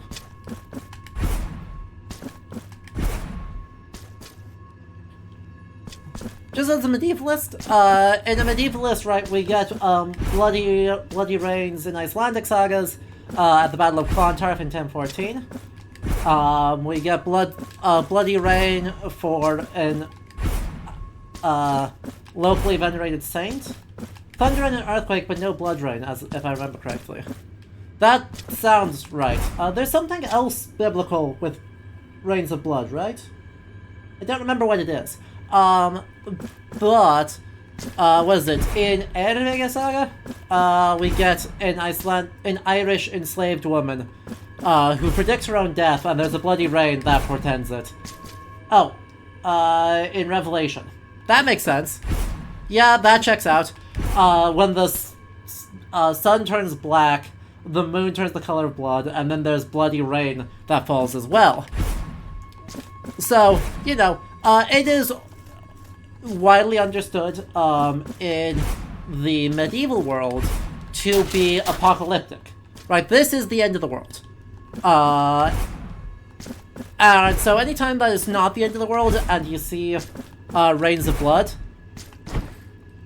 well, you should be a little bit spooked, because that never means something good. Right, that means someone fucked up real bad. And when they, in so doing, well, significant things are gonna happen. For the most part, this is usually someone's important's death, some sanctified figure's death. In which case their corpse will continue to probably do miracles. Anyway, now we are here at this beautiful Gothic cathedral. I mean, so architecturally, this is a late Gothic. You can tell because there's all of these little things known as traceries. What if it's just because a tornado sucks up heaps of red wine and dumps it down somewhere? Transubstantiation right there. If wine can become the blood of Christ, then more wine equals more blood of Christ. Right? Right? Anyway, this is terrifying.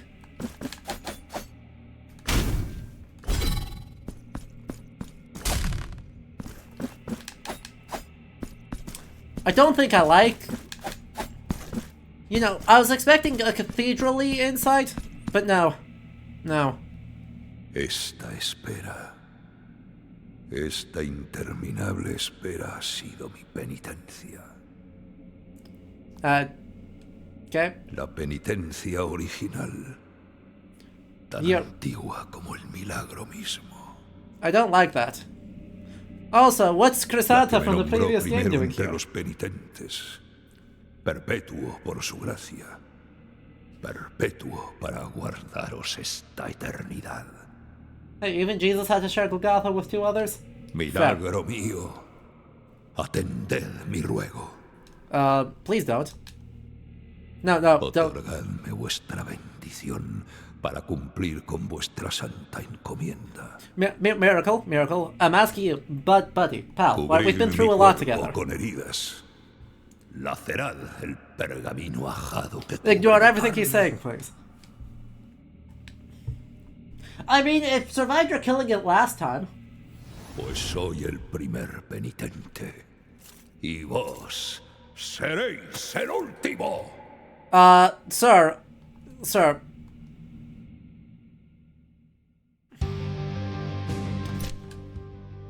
He has the nail. Ah! No. Please don't. Please don't.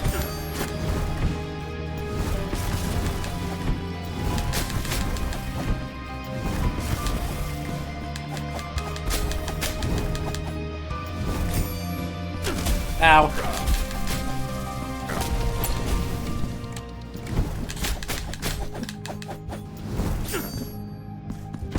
I don't know what that looks like. Oh. Apparently that's what that looks like.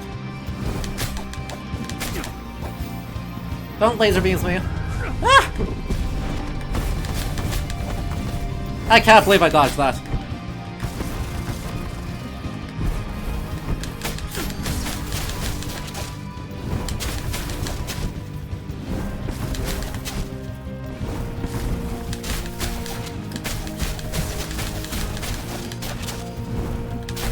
Oh wow. Wait, are like all of these crits? Wait, I'm seeing how much...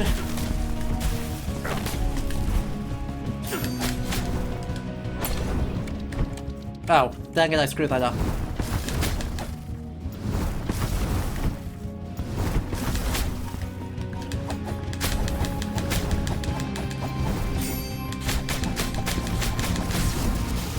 Dang it.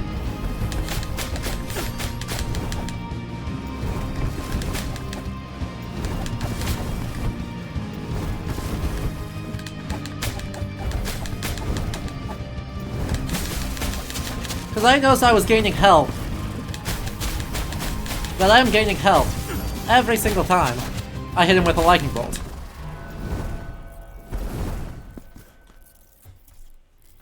Ahora, the first of X and the last of X fighting each other was a common trope. Ah! Wait! No! Hold up!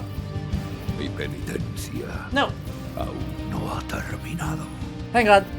No, that's mea culpa. Don't. Ah! He's got laser beams. Please. Dang it. I'm gonna... Ow.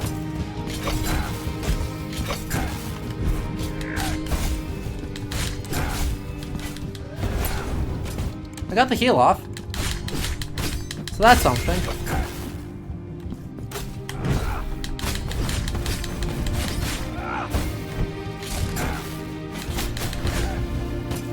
Now get that heal off.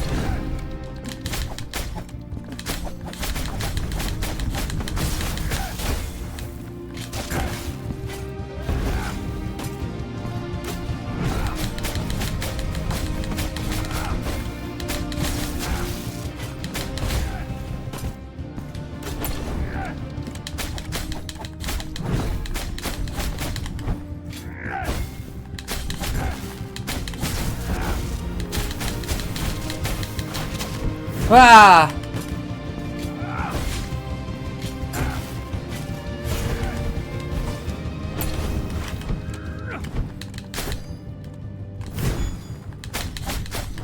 Just dodge that, okay. Noted. Ow. I've gotta just time that correctly, huh?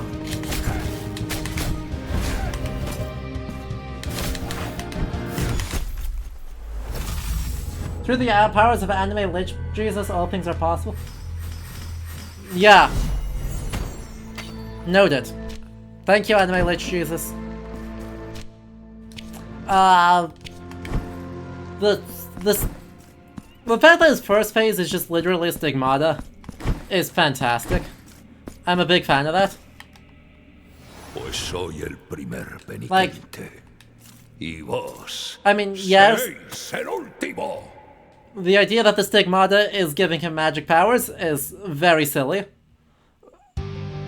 But also, I like it. I don't know.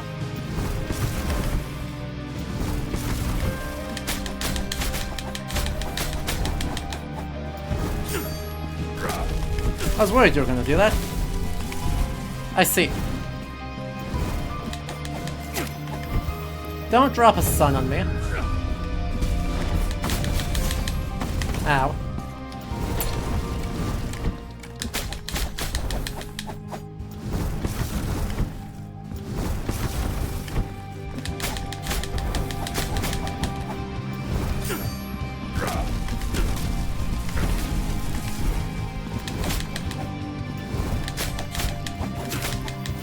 Could you please stop?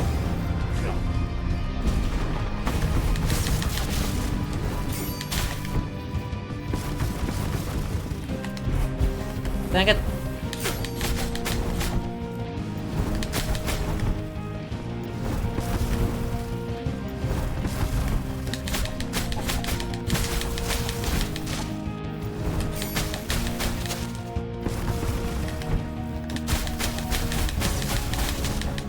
God, that's a lot of damage.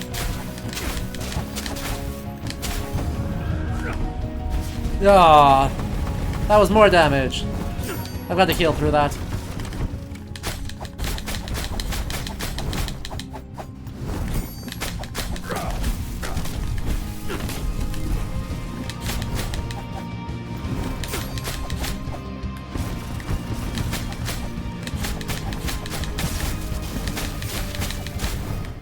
And there's that.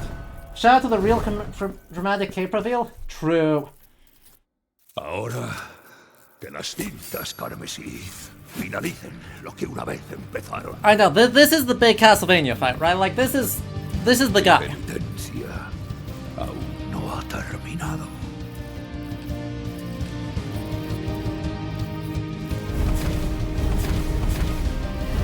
Right, this is the big, like, Belmont fight.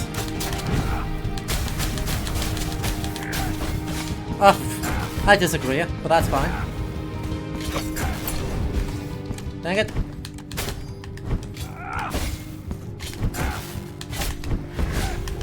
Also dang it. Could you not? Like, sincerely.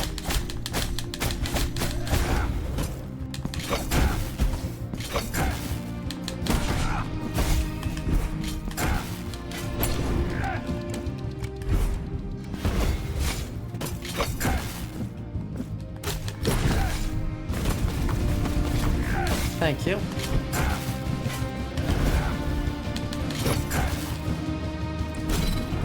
Wow.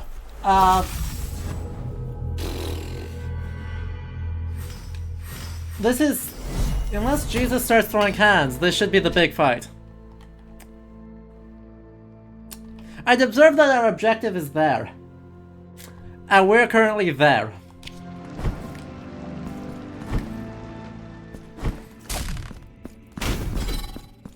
I should observe that. Pues soy el primer penitente. Third try is the... Y vos try? seréis el último.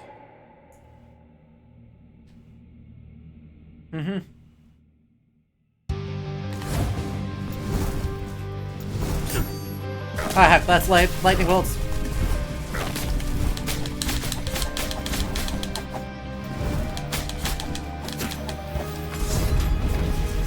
Do laser beams about it.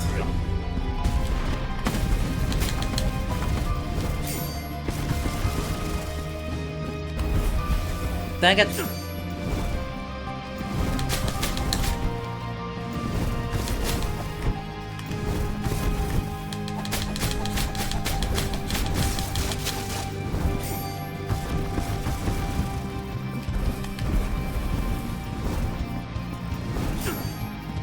That's lightning bolts.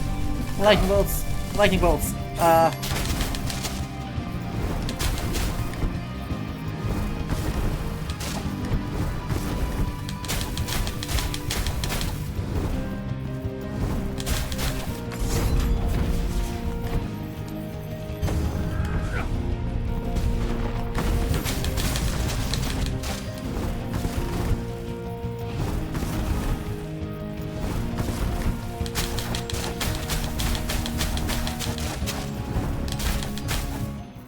There we are. That worked. Sort of. That sort of worked. Ahora Post Castlevania, Dracula turns into Satan anyway? True. finalicen lo que una vez empezaron. Mi penitencia aún no ha terminado. By the way, the music for this slaps. Right, the game has not been super duper duper.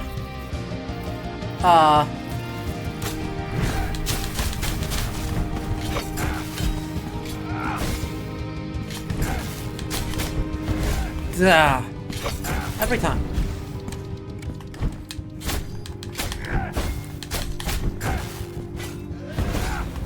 I need to find a better solution to that particular problem.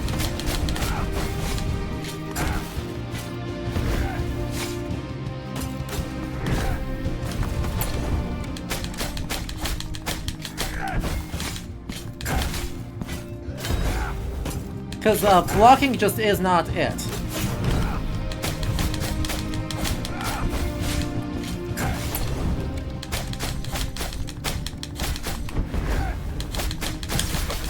Cool. It is a matter of timing.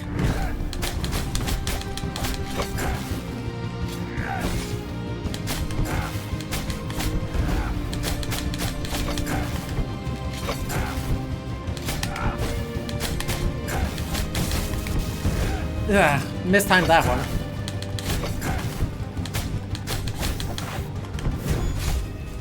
I almost had that timing.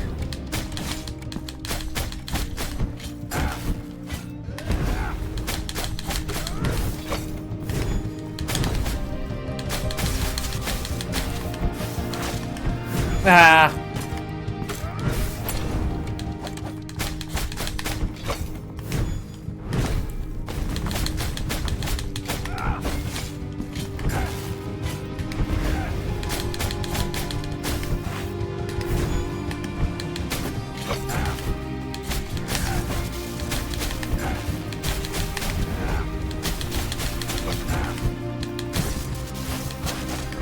Ah, boo.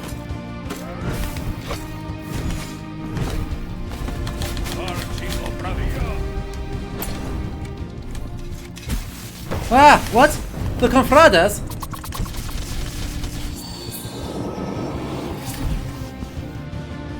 Where'd they come from?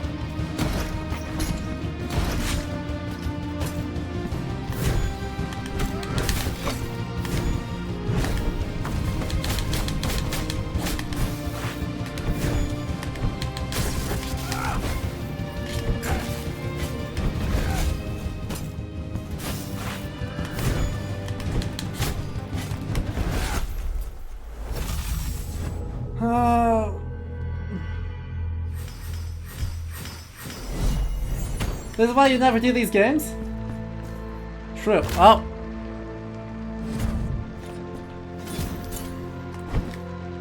I'm having a great time. Are you kidding me? Like, that was new and exciting, but I'm having a fantastic time with it. Like this first phase? Soy el it's fun. penitente. Right? Y vos seréis el último. Uh-huh. First phase, no longer particularly a challenge. As long as you don't do lightning bolts, lightning bolts, lightning bolts. This should be that one.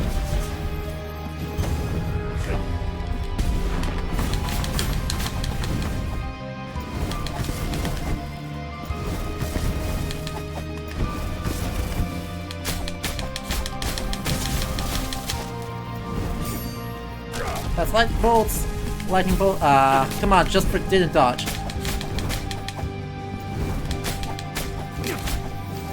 Actually, if that's that, then I can do that. And then I can switch to you in order to build this up more quickly.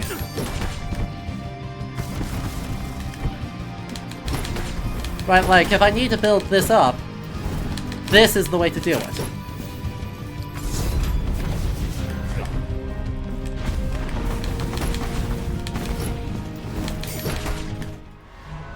Ta-da. Ahora que las cintas carmesí finalicen lo que una vez empezaron. Now I think this weapon is extremely bad for this phase, so we're gonna swap. We're gonna swap to my.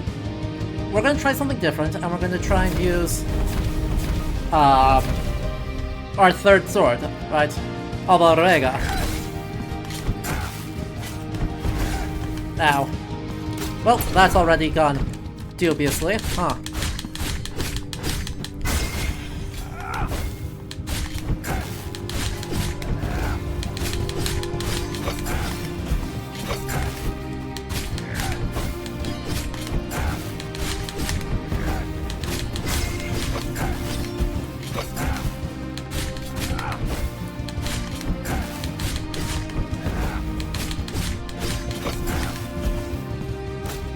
Okay, it's always do 3.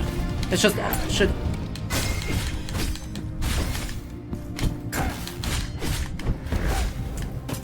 Dodge too soon. That's perfect. That's bad. Yep.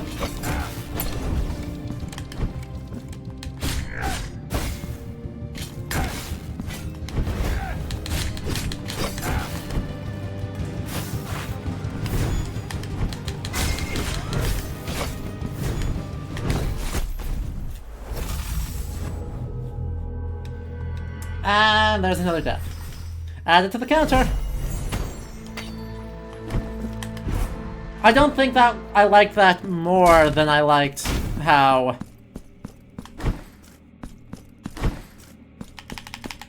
Right, I don't think I liked my performance with that more than I liked my performance with the other one.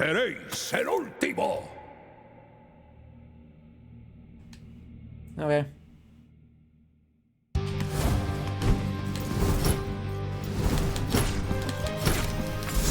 Opening up with the sun is a strong choice.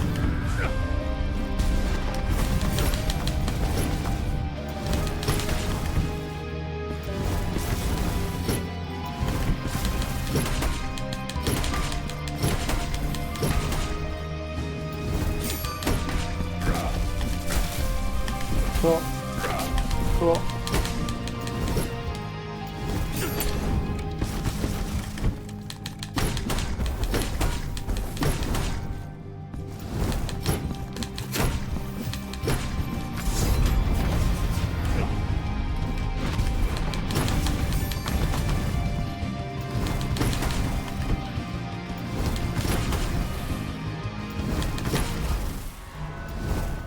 There's that.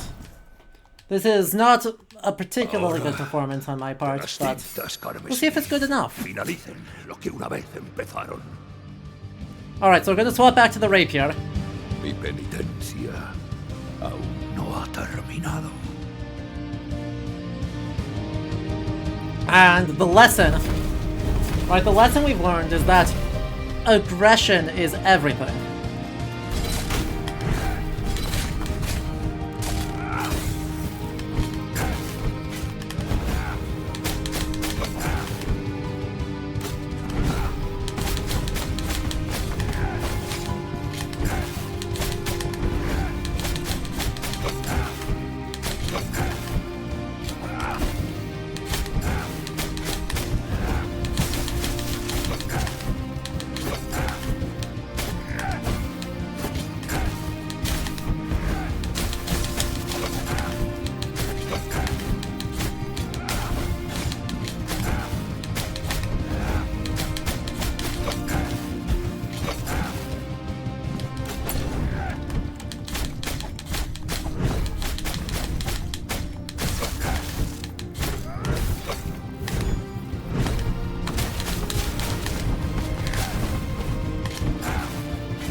I disagree with that, but that's fine.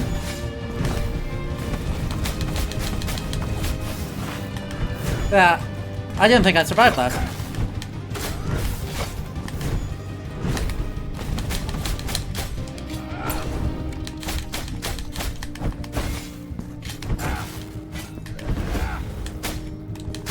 At least he doesn't have contact damage, right?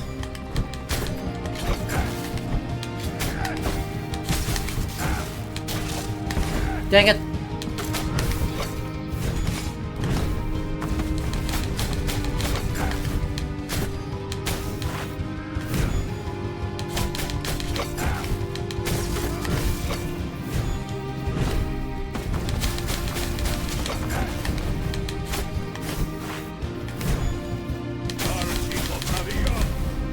Heck, heal.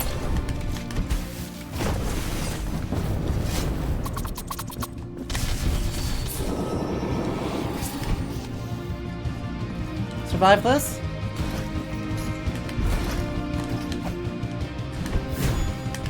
And go. Really, all three of those hit me. I don't agree, but that's fine. I guess.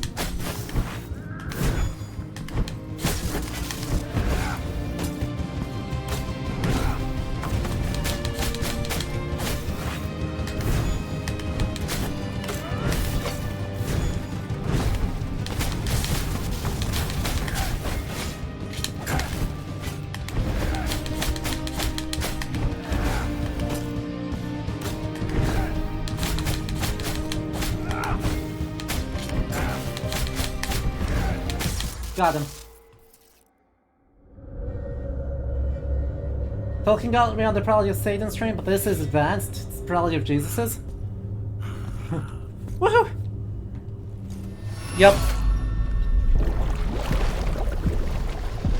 That was a good fight.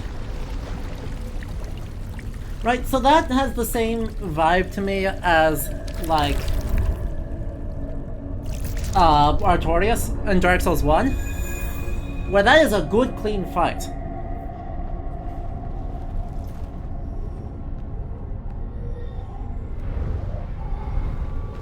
Oh. Mea culpa's gone. Oh no. Defeat of Eterno. You have acquired 5 marks of martyrdom. Hey! Hey, Chrysanta! Hey, Chrysanta, are you still alive? That's a no. That's... Oh, hello! El hijo ha nacido. Las nubes se abren ante vos y derraman lágrimas carmesí. Comienza así la obra del alto dramaturgo. High dramatist? Is that supposed to be a reference to something specific that I don't know? Because otherwise I'm just imagining the world's worst theater kid.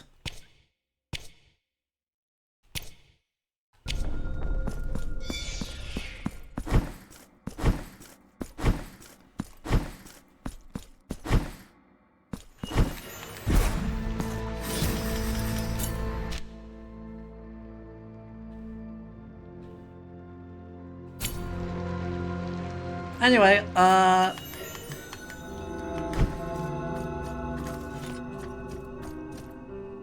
Chrysanta. Quest items. Symbol of the Rapt Agony who made the ultimate sacrifice to prevent the catastrophe. Once Chrysanta saw the blood flowing from her gashing wound, she realized she would never stop the miracle from taking flesh. She had been fighting the Arch-Confraternity of Penitents in a long, cruel conflict, but defeat was now inevitable. Eviterno led the congregation, a peerless foe whose impossible power was fed by the endless sources of his divine eternity. The miracle had chosen him protector of its new work, after it bestowed upon him the original penitence, that of perpetual contemplation, to wait endlessly until the miracle required so. And so was he called to arms in the vigil of his new celestial icon's birth, the great divine work that would join the hearts of the devout and bring together their fate. Eviterno, father of penitence, heeded the call and fought in that decisive battle, where Chrysanta met defeat. Exhausted, Chrysanta fell to the cold slates of the temple, knowing she was living through what would be her last moments, and resignated as the magnificent creation ripped through the bloodied skies above them all. That ancient sacred ground would be her tomb, but also where her fiery legacy would persist, her sword. In that very moment she held her steel up, wrapped as it was in crimson, and plunged it fearlessly into her chest. In her very blood, she bathed it, a final sacrifice that she bestowed to its future wielder. Only then did Chrysanta allow her eyelids to fall, concealed by the metallic severity of her helmet, and only then did those eyes, that had always remained vigilant within their own darkness, shut forever, submerged in the night of her blind, unshakable faith. A vuestro servicio. So, you know, we broke canon, because we killed Chrysanta in Blasphemous 1. Which was, oops. So, I mean, I want to see what Chrysanta does. The Broken Maiden, no effect. Oh. Fair enough.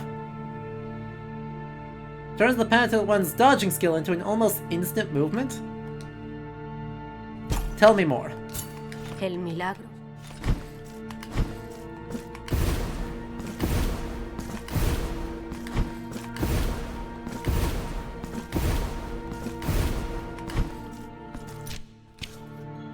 A vuestro ser.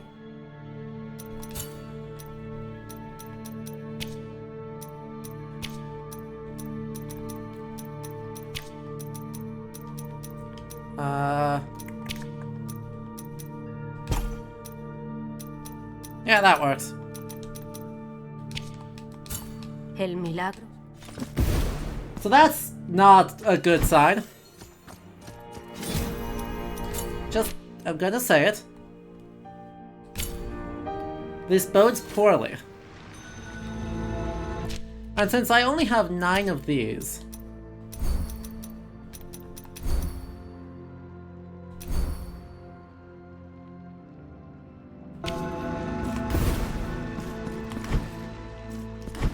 Instead of getting our last Ultra Piece, we're just going to do this and move on. I'm sorry, Crisanta. But it woke me up, so that's something. Your expiation awaits. Do you want to ascend? Does that mean we don't get the true ending again? Ah. We're gonna get the ending we get.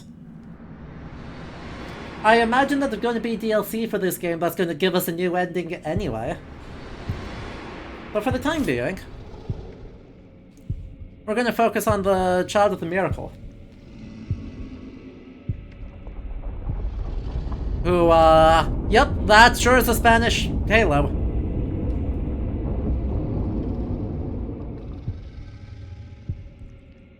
Voluntad superior. Padres incorpóreos e inescrutables. Soy el heredero de vuestra luz. La devoción misma, encarnada en piel y dorada filigrana. Vuestra obra magna. Yeah. ¿Por qué? Pese a ser coronado con vuestra gloria, censuráis mi presencia junto a vosotros. Frankenstein's... I see where Frankenstein's monstering this. Son las mismas nubes granate que anunciaron mi bienvenida del grave presagio de vuestra contestación. Si este enfrentamiento es prueba de la dignidad de vuestra gloria, que así sea. Like, unironically, I think he's influenced by, with this line, showcasing... Oh. Hi. Please don't. Please stop.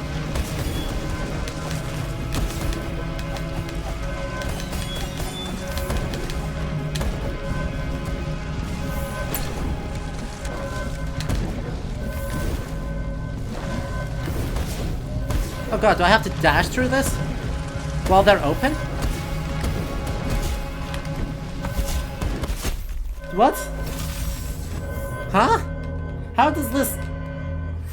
I don't think I understand the gimmick of this fight yet.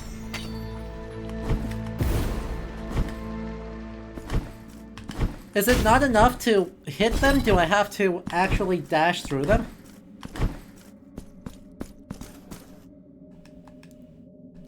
Sure, let's try that again.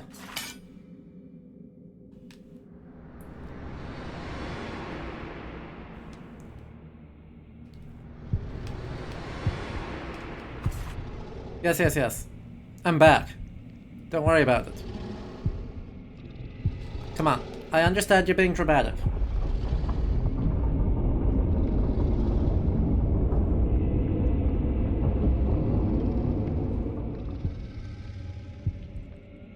Voluntad. La devoción. ¿Por qué? Censure. What is this obscure darkness? Esta oscura tiniebla de clamores sin respuesta. This is literally right. Pide conocer el propósito de mi nacimiento. Frankenstein's monster. So. Sorry, that was different.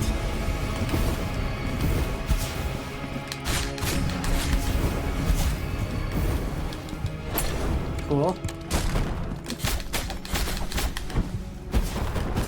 Very cool, you.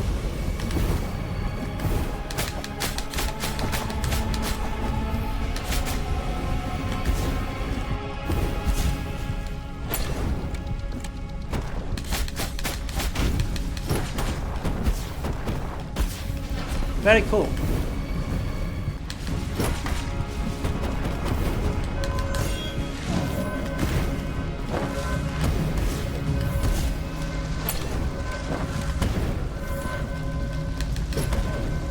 Okay, I just need a sufficiently big hit, I guess?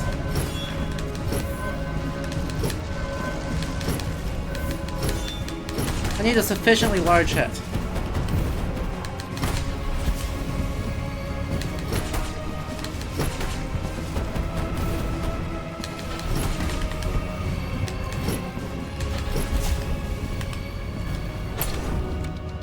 Let's just do that real quick. You know, get big explosions.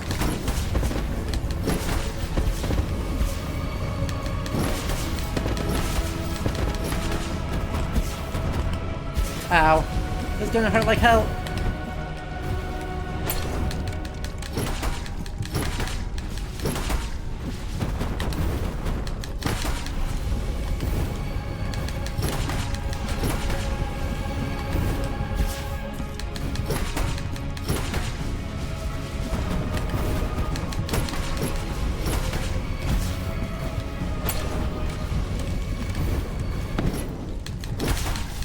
Big explosions, big explosions, big explosions. Big explosions, big explosions. Okay, past the halfway point.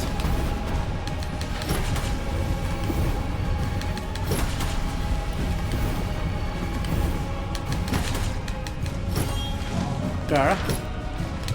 No! Damn it!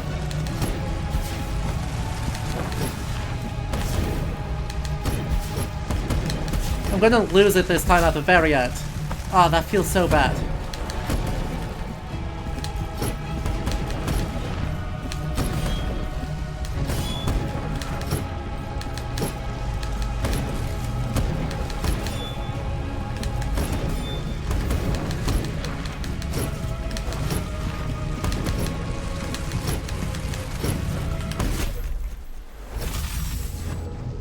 I think also a little bit of why my god have you forsaken me?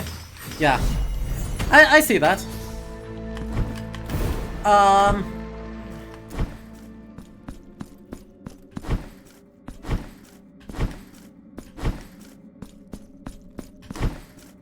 don't know the extent to which I agree with that as like the dominant flavor. Because this specific thing is seems very much tied to pretty, I don't know, specific idea of I am created by you, I merit doing this, and yet there is a darkness that reads of abandonment. Obviously that's related, like Mary Shelley is not, oh, and let me do violence about it. I'm not sure what's going on here, let me do violence about it.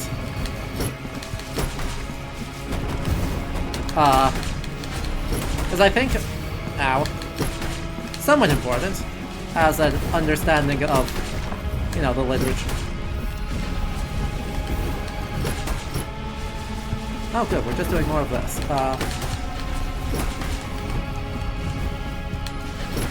Really, we're just doing that again? Alright. Third time.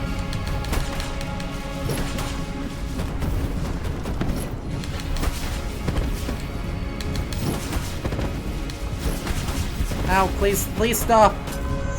Please stop.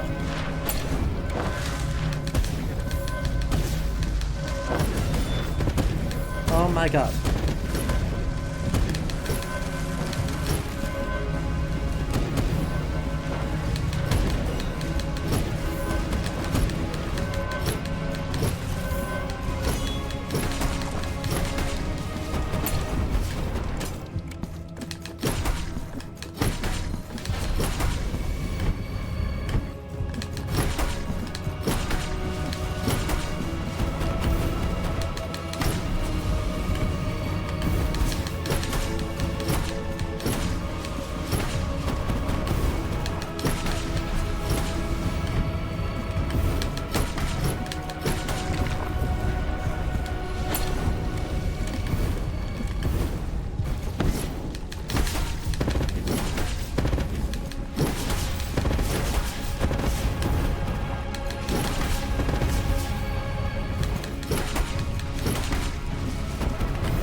focus mode.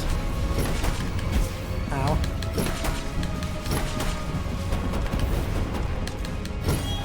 Dang it. Anything but this.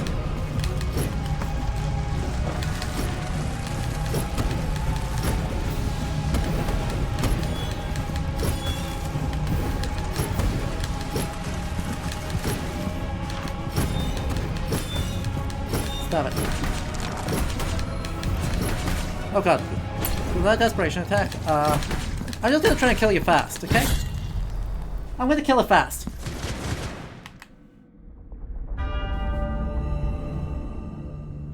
The last child of the miracle. Slain. So yeah. Why will this game, right, do like something that's very Frankenstein's monster-y, right? At the very end. Obviously Christ-like. But also I think, right, this game is gothic. Capital G Gothic, in the very Victorian sense. Y por ello, os doy gracias. Este dolor es mi sacramento bautismal, que nos reunirá en comunión para consumarlo, en el que naceremos como un nuevo símbolo encarnado, colmado de devociones. El comienzo de una nueva era para el milagro. El segundo salmo. Wait, no. No, hang on. We'll unlock ending B. I just want to see if I've screwed myself out of ending A or if we can try again. Because something seems not right there.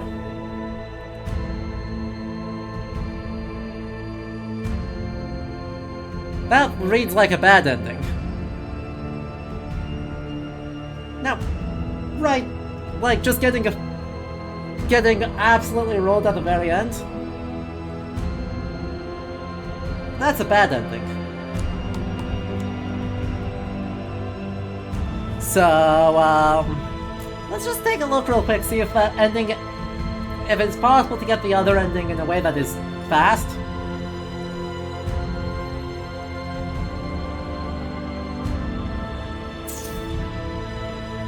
I have no idea what I need to do in order to get... Oh.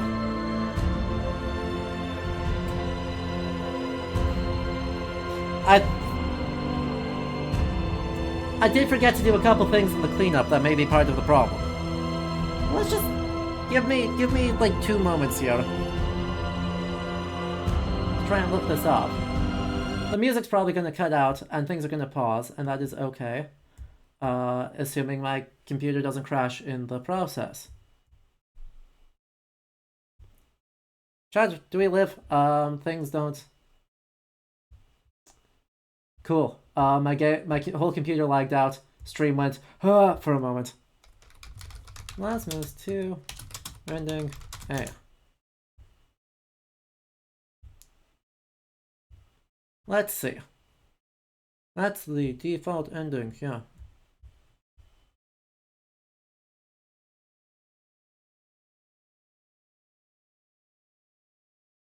You have to have 4 specific things equipped.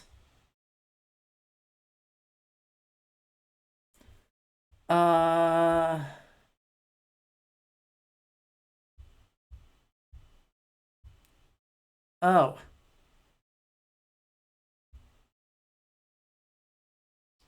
Oh. Okay. Yeah. Alright, that's doable. That's doable. We can do that.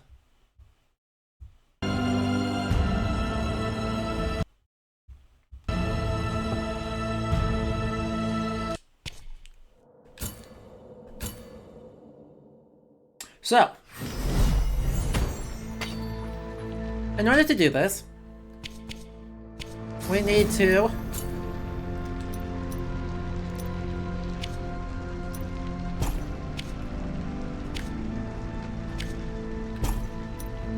put 4 people in 4 people in 4 spots Cherzo, Grekal, Jalok, and Lavesh.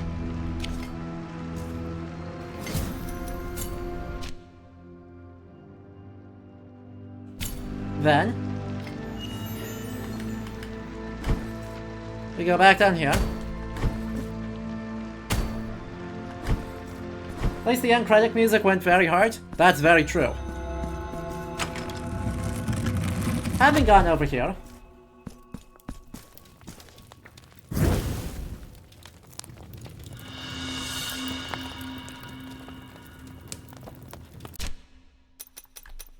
Incense of the Envoys. Charred remains of the figures of the 4 envoys. Because the figures with gold on them in the altarpiece of favors were the apostle or the evangelists, I guess. The 4 envoys salvaged from the embers. The ashes shall mark as worthy the skin of the one who performs the ultimate sacrifice, thus returning to the heavens. And we 4 shall descend, waving our immaculate canvases in the fine wind, and our blessing will then be thine. The great grace will then bestow upon thee the ultimate forgiveness. For our mere presence means absolution, and that is but the last step to walk in the way of penitence. By the way, there's one other thing we forgot to do, so we're gonna do that too while we're here. I just need to figure out where the heck I'm going.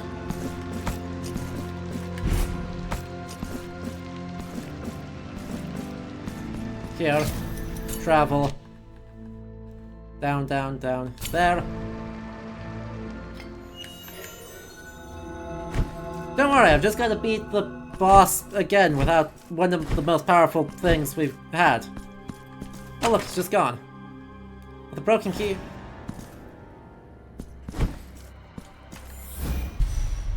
A mark of martyrdom.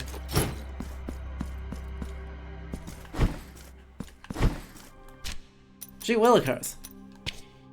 How will they know the truth if to their eyes I'm no different from the others? Uh-huh. So, the one who we gave our fervent kisses to?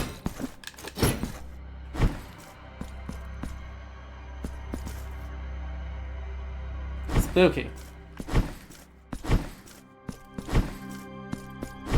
Yeah, the fervency of our kisses was not deserved.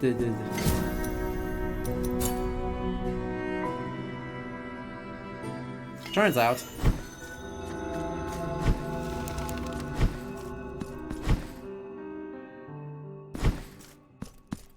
Yeah, that's a bit of an oh dear.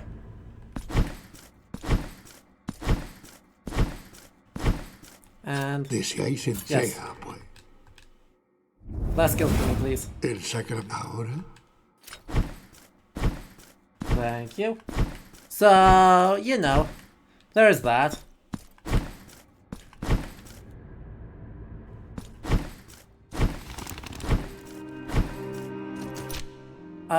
Now, though... Altar Piece of Favors. Huh.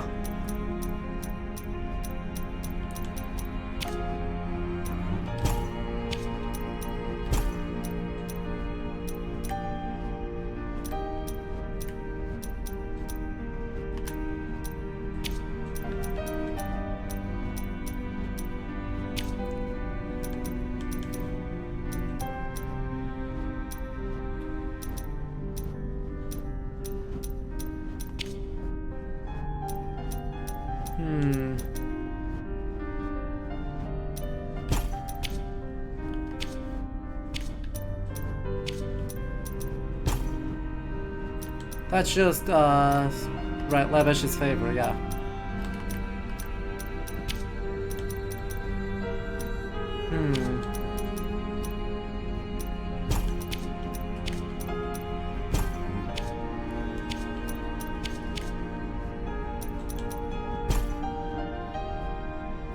But also Lavish's favor? Wow. Alright.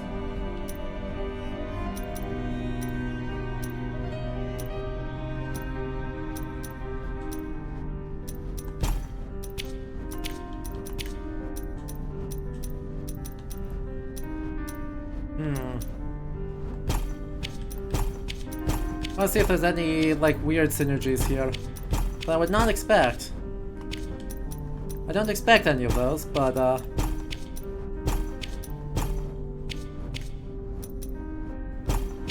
oh, that's a resonance. Alchemical time.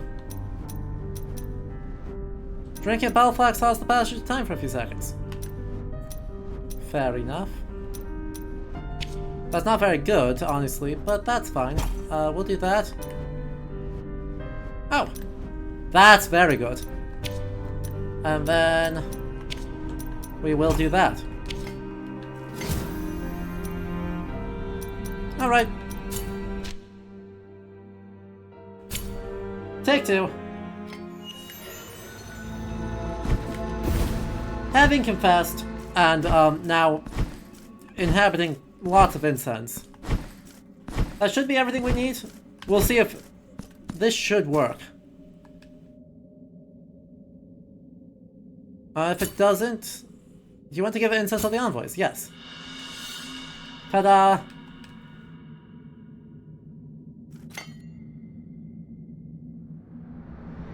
That is what we have to do. Luckily, this fight should not be too hard second time around.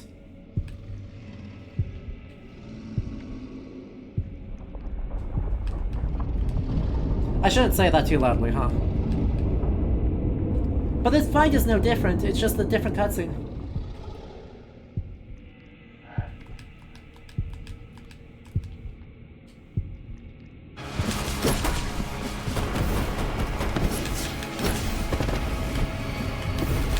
Ow.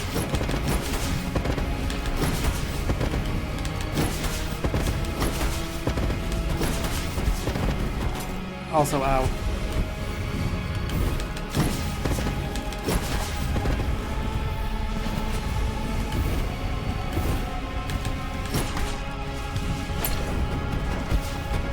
Dang it.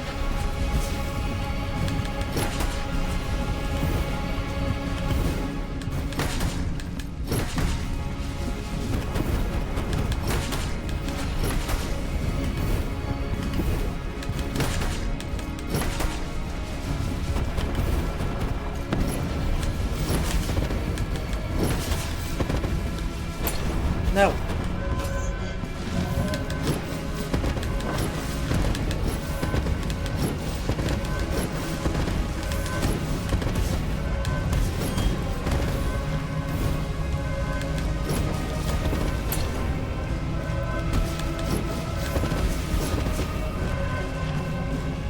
Oh, for God's sake.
Nice. That was perfect.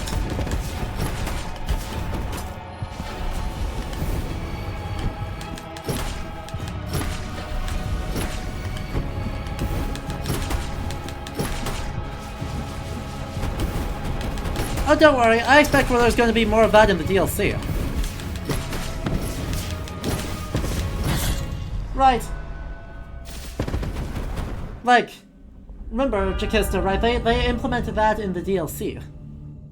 Anyway, Summa Blasphemia this time instead of Requiem Aeternum. So we did the greatest of sins. Or of Blasphemous. Anyway, new cutscene time. This should be enough. A mis ruegos respondéis con dolor. With grief, yes. Dolor en la carne, mas vuestra misma carne soy. Dolor en el corazón, mas vuestro mismo corazón tengo. Yep. Turns out the miracle sucks, dude. I don't know what to tell you. Vuestro legado no es otro que mi castigo. Yes. Y yo moriré. Moriré reconciliado con el misterio de haber nacido. Yep.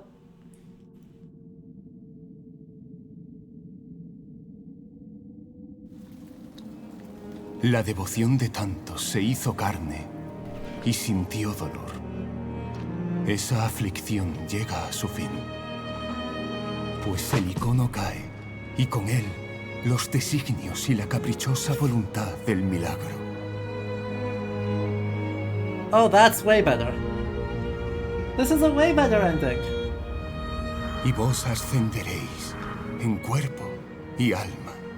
So yeah, it turns out there's atravesando reinos soñados hasta el más santo de los lugares.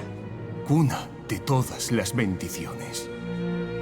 Al amparo de nuestras miradas. That's the whole squad. Donde quedaréis plasmado en el lienzo de la luz y el tiempo. It's the whole squad from all the games. La penitencia ha terminado.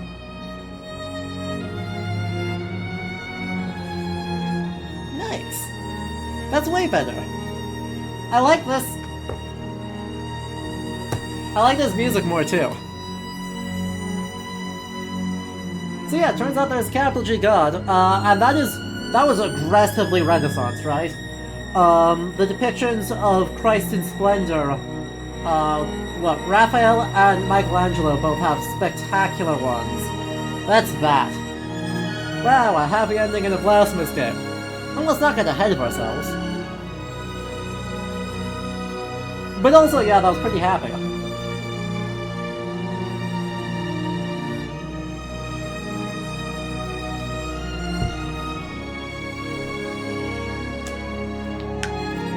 I mean, a lot of people kind of got wiped on the way.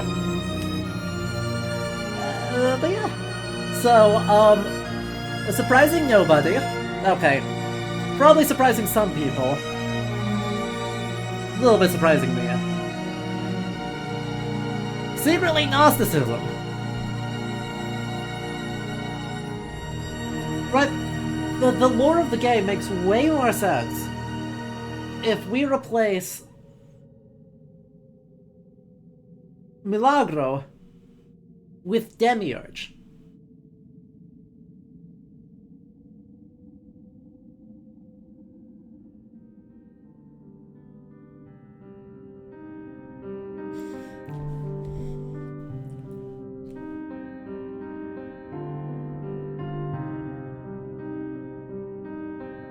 Secret Gnosticism gets us again.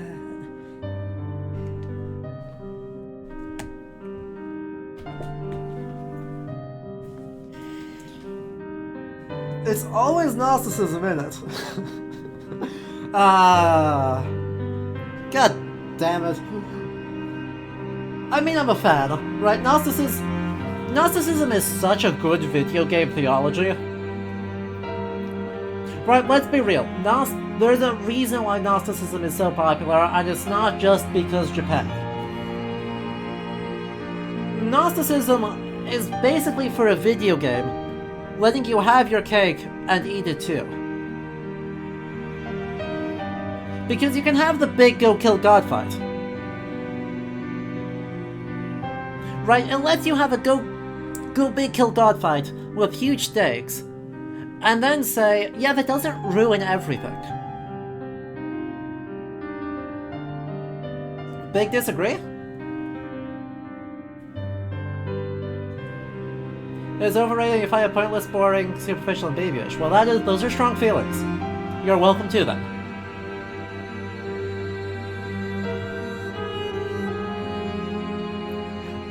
But right, in terms of a game design and of like gamic narrative, it's perfect. It does exactly what very many game designers want in terms of establishing stakes and not, you know, ruining everything. And this is a thing that they've been actually, I think, setting up pretty well. Right. It's a thing that they have set up pretty well throughout the game of like the Brotherhood of the Golden Visage and some of these other things. Not quite like working within the confines of the miracle. Right, the idea that there are other wills and other entities beyond El Milagro that are helping set a lot of this up.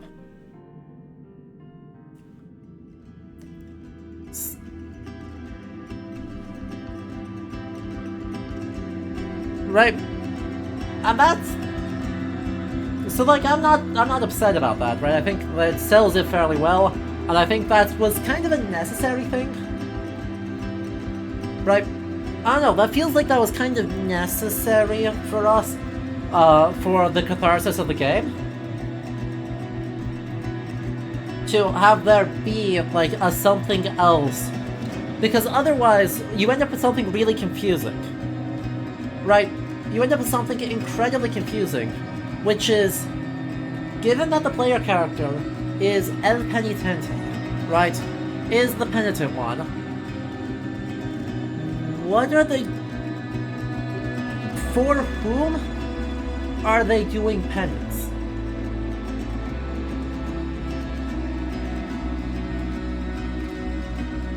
Right, I mean, obviously for themselves, but right, their penance is committing egregious acts of violence in opposition to the miracle. Right, is the complete destruction of all of these servants of the miracle. So obviously the miracle can't be the one who's assigning the penance, unlike everyone else, for everything else in this world. And so we become the Gnostic savant, having seen through the will of the Demiurge to Sophia, to wisdom, and enacting its holy will to resist and escape the clutches of the Demiurge. Right, it's in no way, shape, or form in a rich, like, staggering new game narrative, but it is, you know, reasonably well executed and not... It's not out of left field from Blasphemous 1 to Blasphemous 2. So, I'm overall okay with it. And also it gave us that beautiful art at the end. It gave us real good art at the end, and that's important.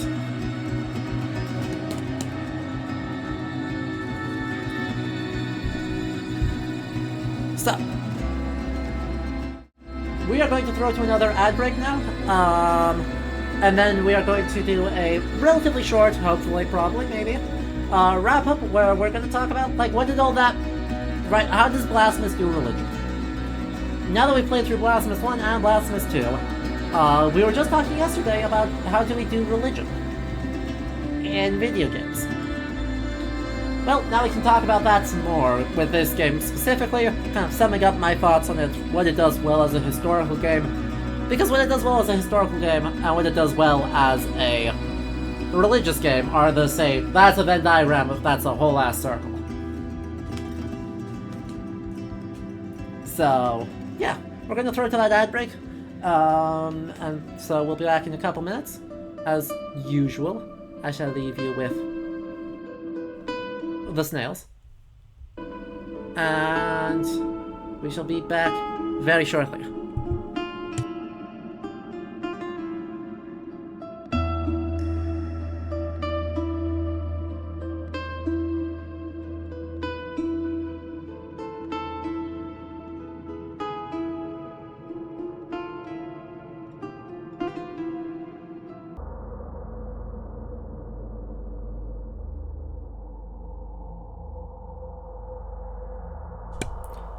Alright, welcome back everyone. Hope you enjoyed that brief ad break.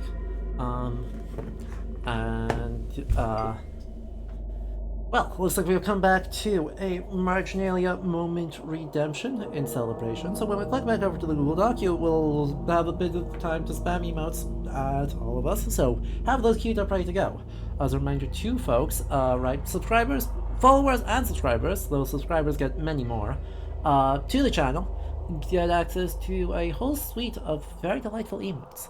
All of those emotes are, in fact, from historical art, generally from the European medieval world, but there are quite a few other places represented as well. It's perfect meme material, and we love them here. So if you want access to those yourself, make sure you hit that follow button or subscribe while they are discounted here. And if you support us over on Patreon at least the $10 a month level, you get to pick your own. You can submit your favorite weird medieval guys to be emotes on this channel for you to spread all over Twitch. So let's switch over here and let's hop into some of that. Guys, we haven't even activated the emote only mode. Like, you're getting ahead of yourselves. Boop. Boop. Okay, there we go. Now you can do it. We're gonna set on the soundtrack for the game from the top on low volume. Here while we talk about my thoughts of the game. That's right, it's Google Doc content time. Look at them go. Look at them go.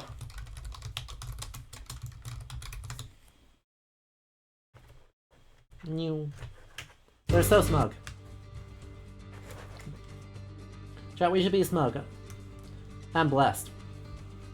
Those are good options. Look at them. Aren't they so good? They're so blessed. God, the smug is such a perfect emote. I mean, look at him. He's just a guy. So cheeky. Alright. That has been our Marginalia moment. Thank you very much for that, Lonely Spacebar. Alright. So, summing up thoughts. Blasphemous 2 is one hell of a game, let me tell you that. But I want to focus primarily on what we were talking about yesterday as well, right? How does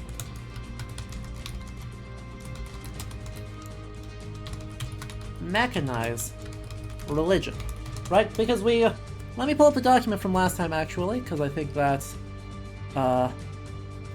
fairly helpful. Because right, we thought about it in a few different ways. Thought about religion in games in a few different ways. Right, we thought about piety as currency. Thought about piety as a cutscene. Thought piety as aesthetics. Piety as something to be made fun of. And piety as power-up. So, piety as aesthetics. There's so many aesthetics.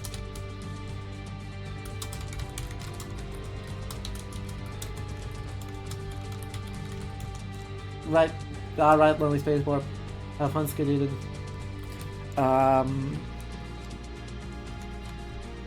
Right, like everywhere in this world is either a church or has a church in it.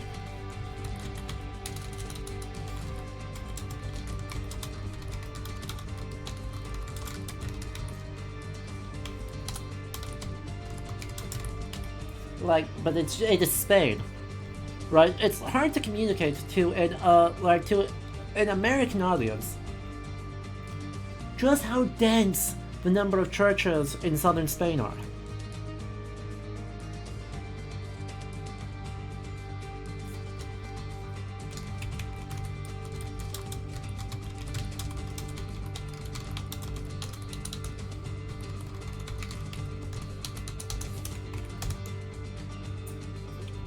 It's ridiculous. There's so many, and so that's just good, right?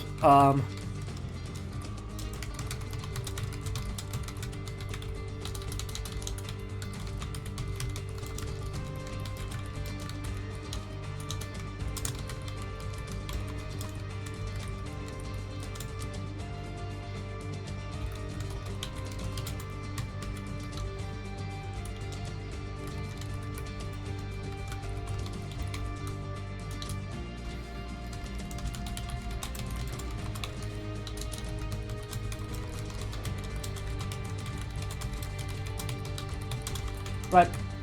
That's what I want to phrase it, right? We've got Baroque stuff, we've got Gothic stuff, and we've got Ibero-Islamic stuff. And all three of those are in southern Spain, and so it all creates a very similar feeling landscape as what we actually historically see in Spanish religious practice. Right? Like, that's good. That's not a problem. That's just... piety as aesthetic is fine when you get this much of a strong aesthetic going. Piety as narrative.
Okay.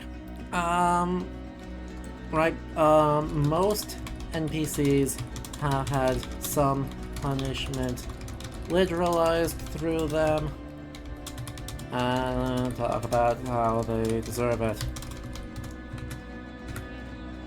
Right.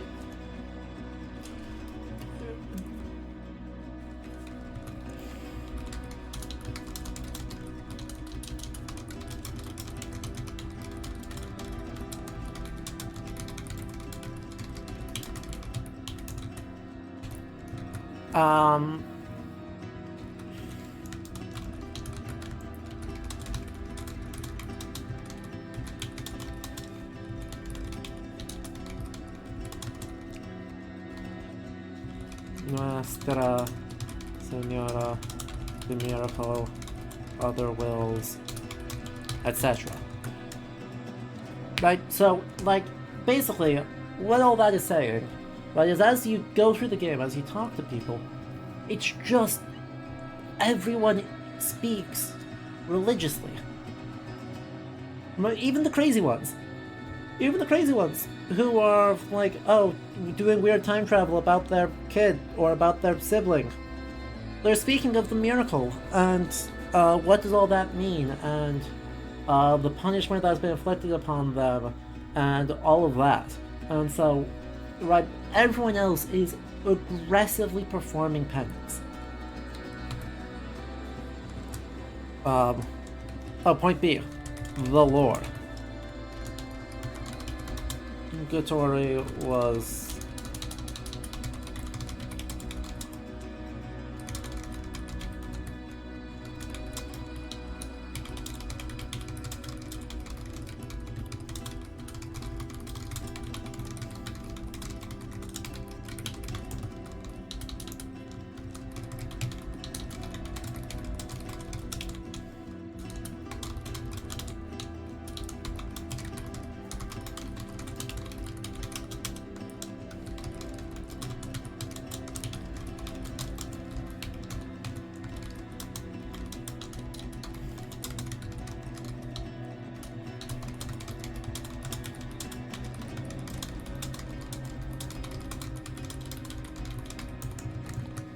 Right.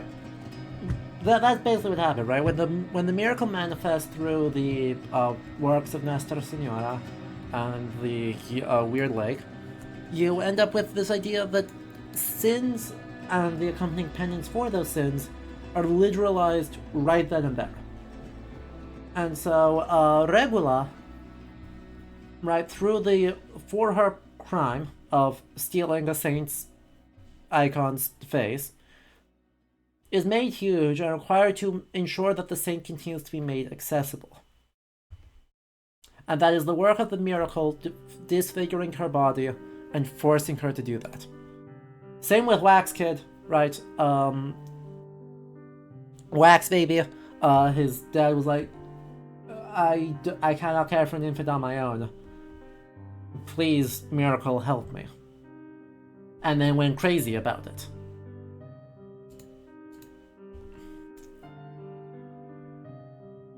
Right, same with,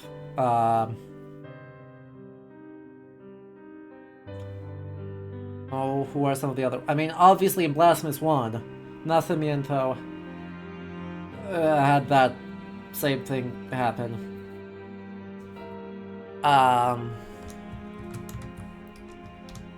Yeah.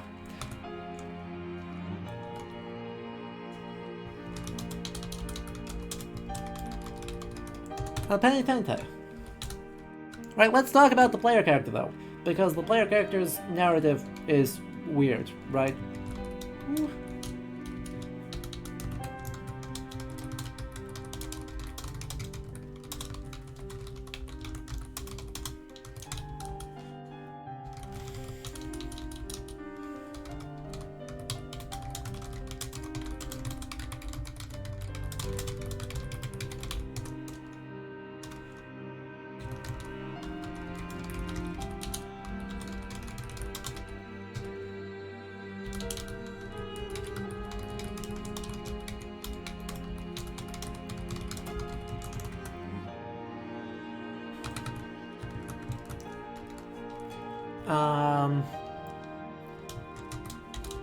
Oh yeah, I suppose I should also say, devotion manifests through distortion. Devotion also manifests through violent service. Particularly, right, this is the confrades.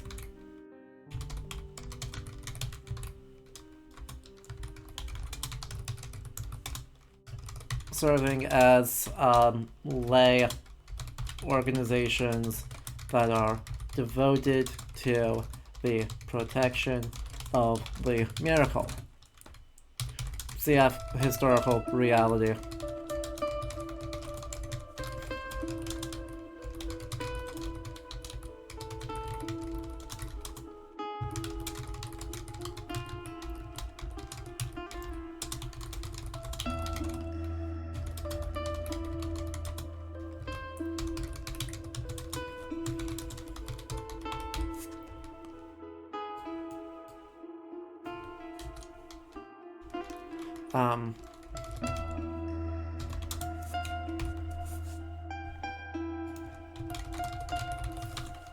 Right. We're gonna refer back to historical reality there of that, right? Confrades are not bad. They often just help organize festivals and do lots of important social work and are overall good.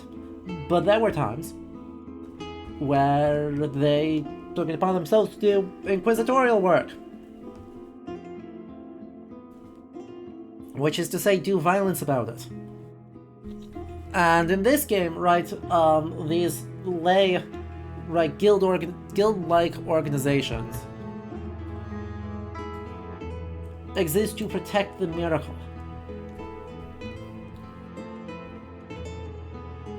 And so they are very much in the doing violence about it, right? They want to preserve a status quo, which is about the distortion of the human body,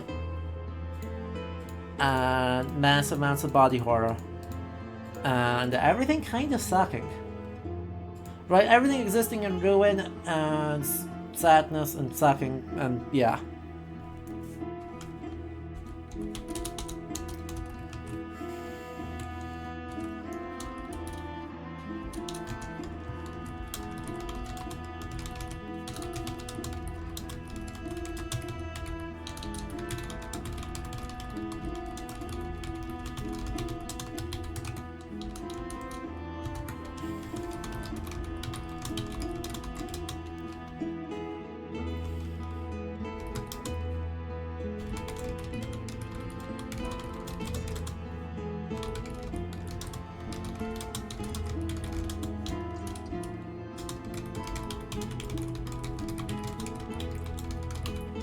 Right.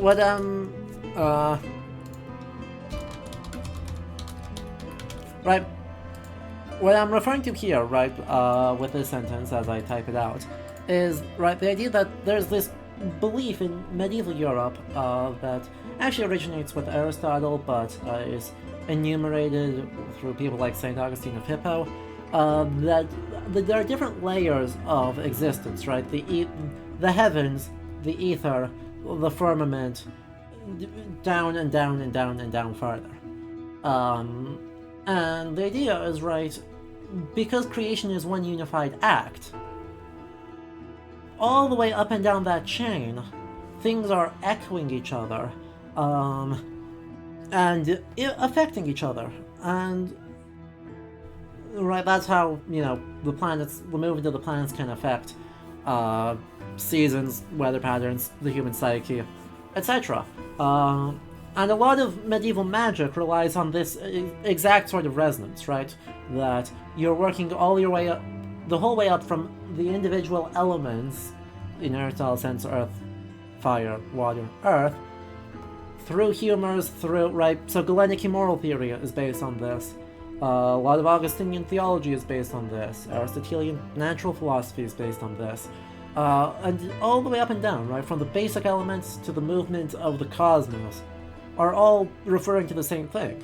And so, obviously, in that case, a war in the heavens, right? A struggle in the heavens between the miracle and God is, of course, reflected in conflict and strife on the human level. That's just good science right there. While human conflict is not guarantee of a heavenly conflict, it is typically a sign of some sort of like either planetary contradiction or tension, or something else, demonic influence, some will that is oppositional to the grace of God doing all of this nonsense. So, right, on a very fundamental narrative level, the story of us going and committing violence makes a whole lot of sense given Blasphemous 2. Not as much sense in Blasphemous 1, where it's a much more kind of ground up, mysterious, right? That we are just a guy. I mean, we're a guy out of very many orders of guys who has decided to stand up and do violence about it, and fight for some other world, and persuade other people to join us. Thanks, if we did Wounds of Eventide. Blasphemous 2, like, echoes that way up the chain in a way that I quite like. Now, to the big fun question.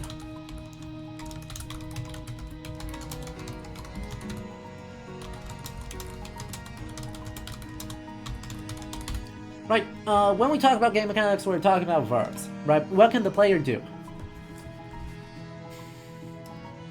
Most of our verbs are murder. Right, the core penance that we do is violence.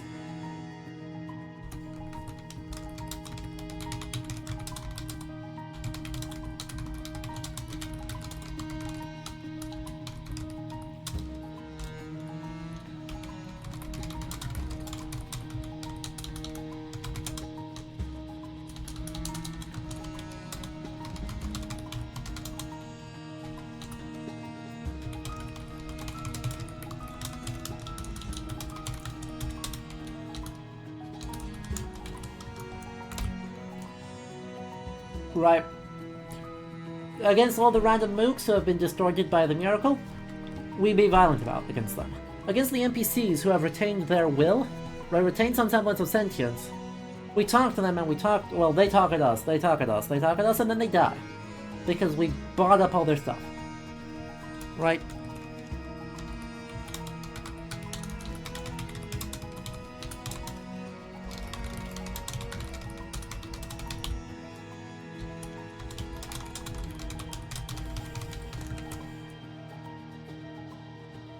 And everyone who has been touched by this alternative will, and so has been warned about El Penitente, and helps us on our way, does so by making us gooder at doing violence. Because ultimately our goal is to kill the miracle, right? Our penance is completed when we have understood, right, perceived the truth of wisdom through the instance of the envoys, and then killed the miracle. Or killed the manifestation of the miracle, I should say. And that's it, right?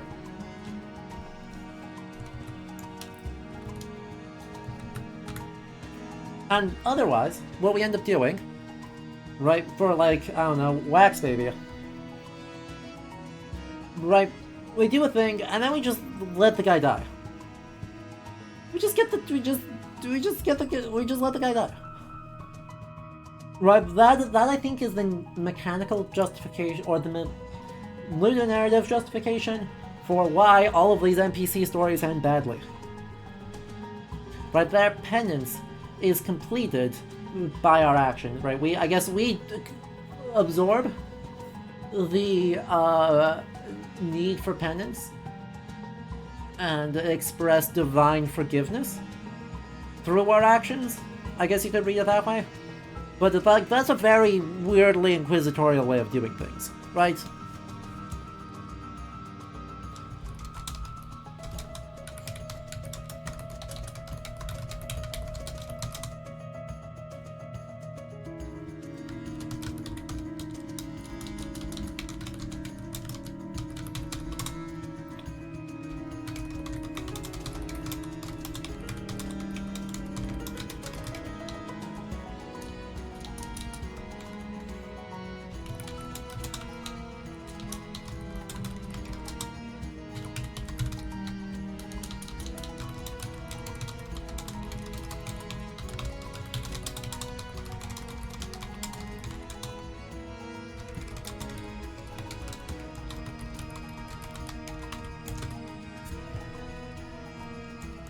Right?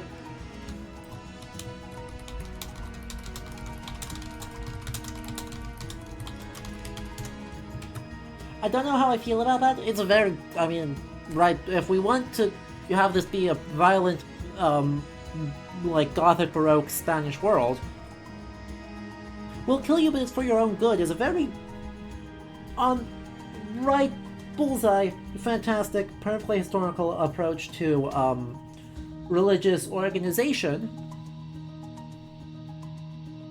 but I don't know if I feel good about it.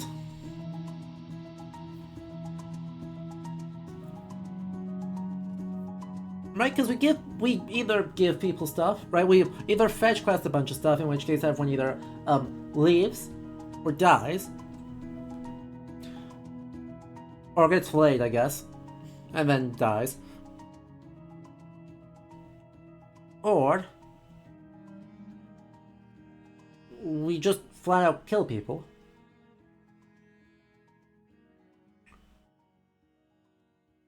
Or, I guess, like, the one exception is, Regula, where there's actually a different saint who comes in and kind of intervenes.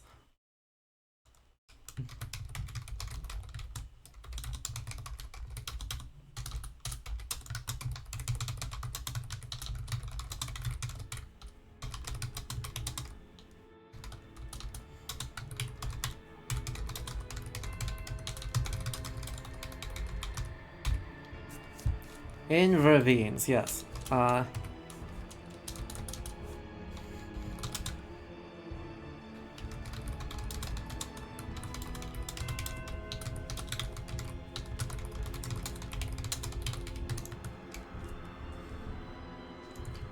Right?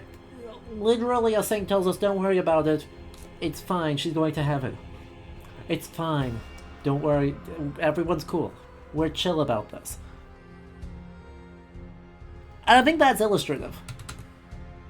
Right? The game has to actually stop and remind you, no, you're doing good.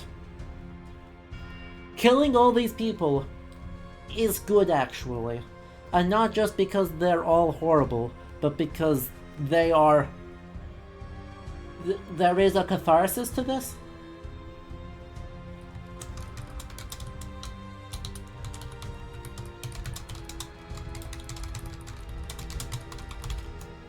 And I think that's important in Blasphemous 2 in a way that's maybe not in Blasphemous 1. Because Blasphemous 1, right? B1 versus B2.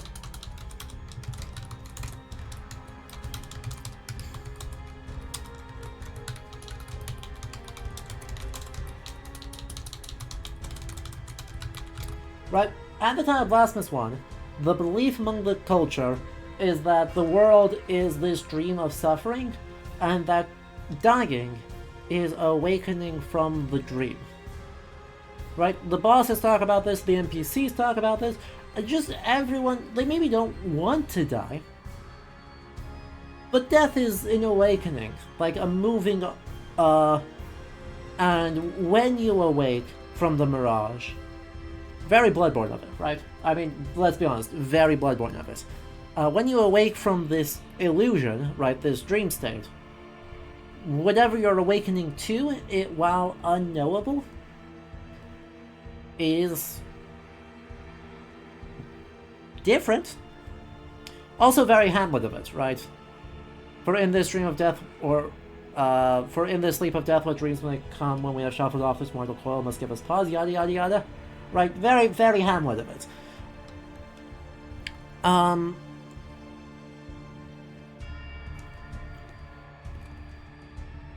It leaves this open space to where, you know, maybe this world is just irredeemable and adding to the next one's better.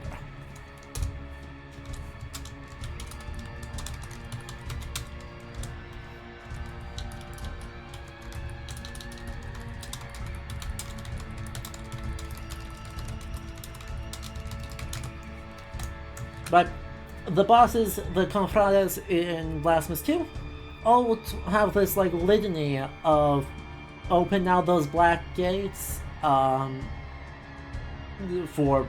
very explicitly, like, we're going to hell. We're going to hell, it's gonna suck. Given the bosses are talking about how dying, under the auspices of the miracle, equals eternal suffering, and black gates, and no more dreams, no more aspirations, just pain. Having a cathartic alternative that reminds the player, no, this is actually good, we're not just damning the entire world here in our quest, actually is really important. And so, making more explicit these alternative wills and alternative beliefs, I mean, like, yeah, this is, like, there is something else other than the miracle here that is very explicit and not twisted and good.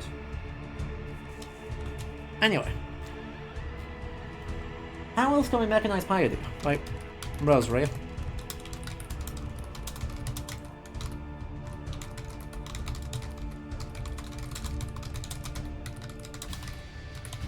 Right, the rosary is a fabulous way of just feeling Catholic.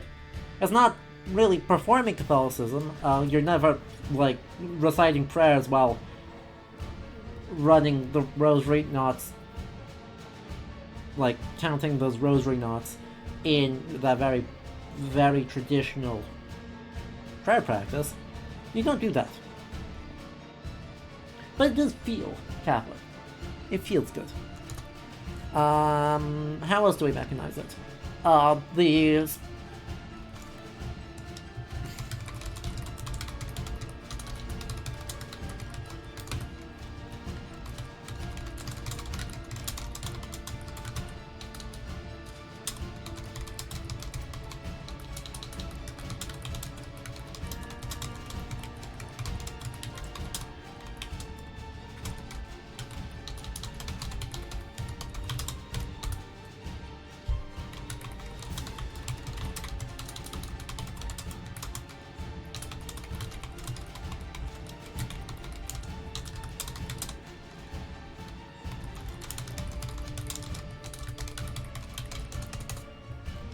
Right, I think this is potentially a hot take, but let me know what your thoughts on this one.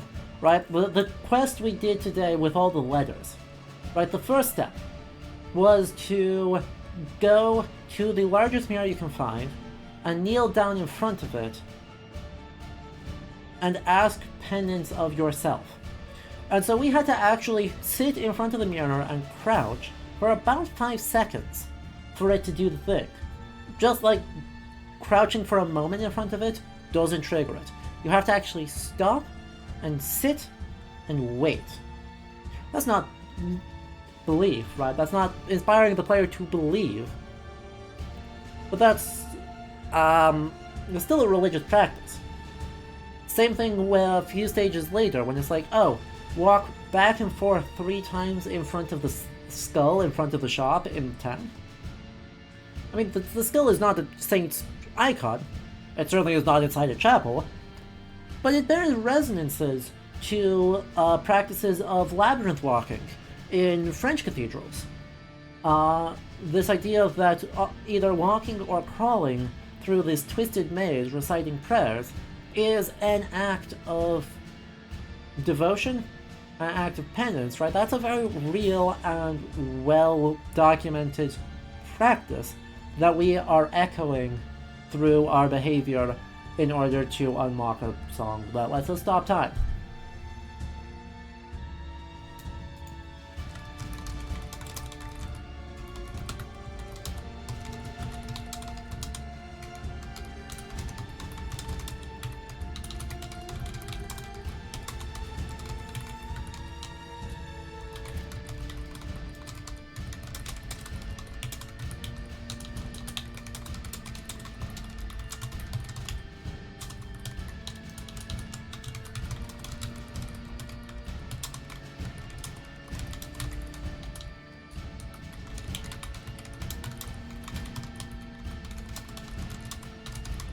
And then there's religious power-up, right? This is mostly what the game does, right? There's a ton of religious aesthetics, there's a ton of religious narratives and dialogues, but in terms of how the player plays religion, for the most part, it's here have some, right, oh, you have kissed the hand of this capital W Will, who is clinically insane, and has, abducted, bound up, and murdered most of his kind.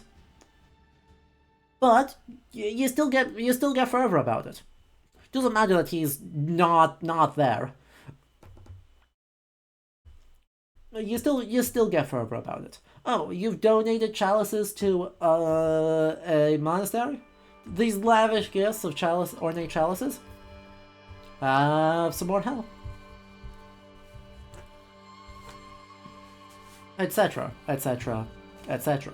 There's a lot of that. The rosary beads, right? Oh, you're praying? Well, have some miasma resistance about it. Why do we have miasma resistance about it? Don't worry about it. We literally carry an altarpiece on your back. Better do, I don't know, altarpiece-y stuff about it. It lets you do violence gooder. It makes your sword stronger. It makes your flail do... It makes your censer shoot fireballs.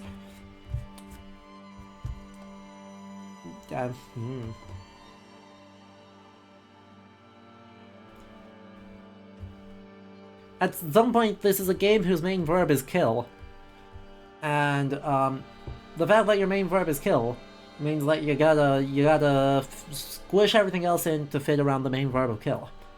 That continues to be a problem. That continues to be something games struggle with. Now, last topic. I think, to sum up the review, because, right, at the end of the day, Blasphemous is a historical game because it is a religious game.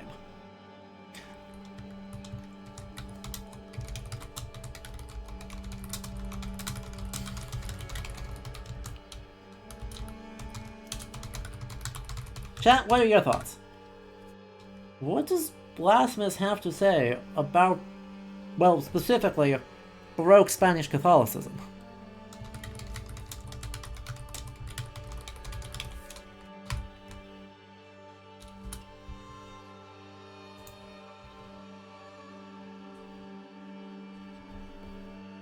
Which is, a big question. But I think it does have something very specific to say. thank you, Ending A, for making what it's trying to say actually pretty clear.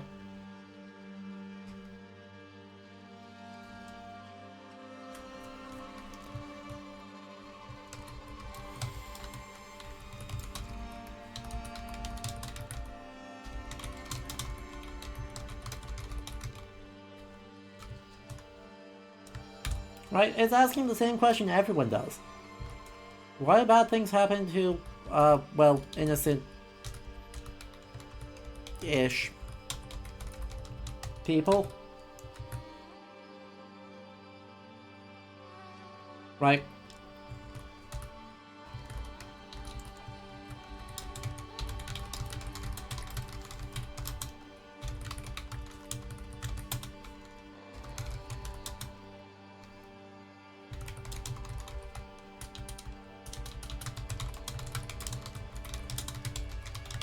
And it's asking, how can faith construct meanings, and is that desirable? Right?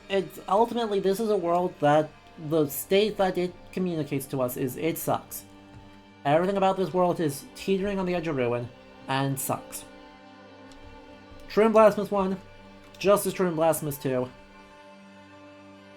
And a lot of people who did not do something to merit total disfigurement and horrifying birth through their chest, and turning of their children to wax, and being smushed under rubble, and time traveling to never be able to speak to their brother again.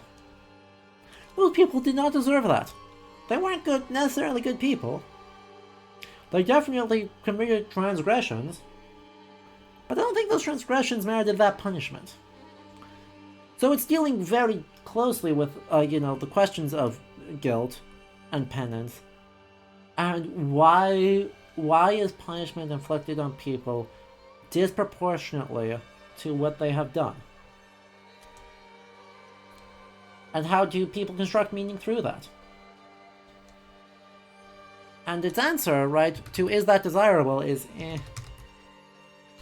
Right, its answer to why do bad things happen to innocent people is Gnosticism. Turns out if there is a self-interested spirit that is, or will that is exerting power over everyone, that is not the true creator, that is not benevolent, and that is interested in this dark, like, gothic-y devotion, right? Victorian Gothic, not High Gothic, right? This incredibly, like, dark, fantastical Victorian Gothic devotion. Well, then of course bad things will happen, because that is the feature and not a bug. But that can't be how God is, right? Ultimately, the game doesn't think Catholicism is bad, right? It thinks the extravagance of punishment that historically Catholicism has inflicted upon people who did nothing wrong is bad, and is something that needs reflection and resistance. Take that in respect. But it doesn't think belief is the problem, right? It doesn't think that the people who made meaning and said, oh, the miracle is just and consign me to merely perform the duty of Atlas until it crushes me. It doesn't blame those people for that, right? But specifically, it says it's specifically not that, right? It is not the fault of the people who believe and attempt to, like, justify their own suffering. Where it becomes a problem, right?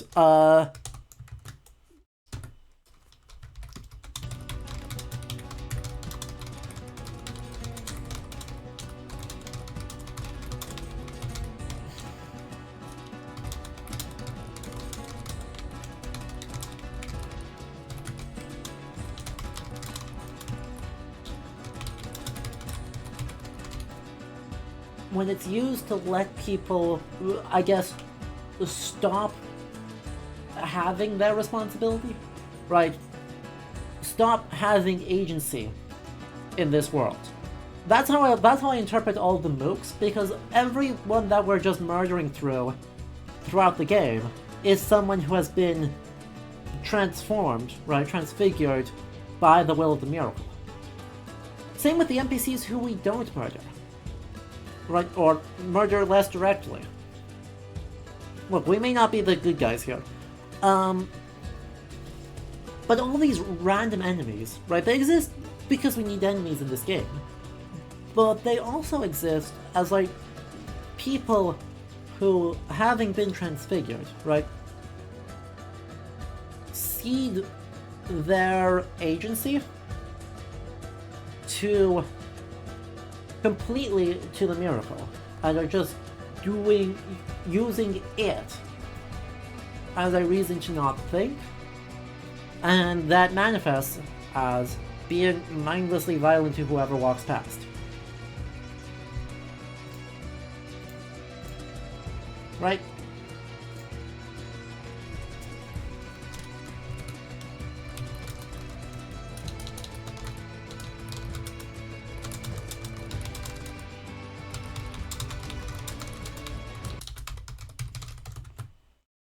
The bosses are slightly different because they still have agency, but they are actively using their agency to be bad people, right? To do violence instead of looking to each other for help and seeking forgiveness. And so they're like, they have picked their side, they're just on the wrong side. It be like that sometimes.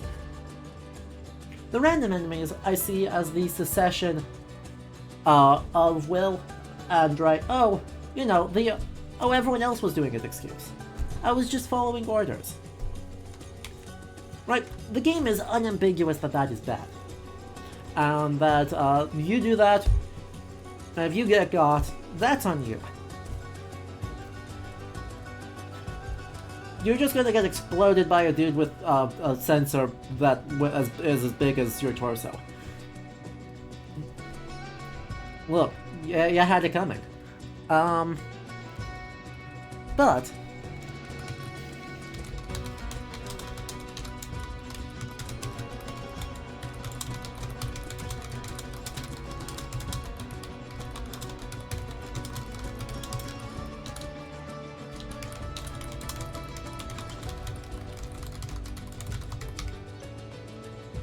the transformation itself is kind of interesting in the context of it being a step forward in connecting people to the miracle, which is itself a form of affective piety.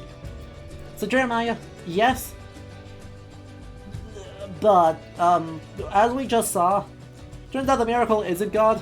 There's a godlier God. So we're gonna take that.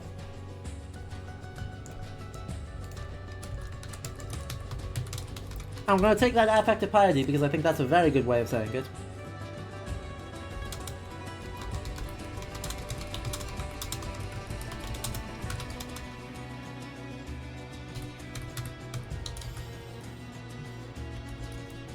Yeah, Jeremiah, did you just tune in? I guess tune in within the last 45 minutes. Because we got agnostic again.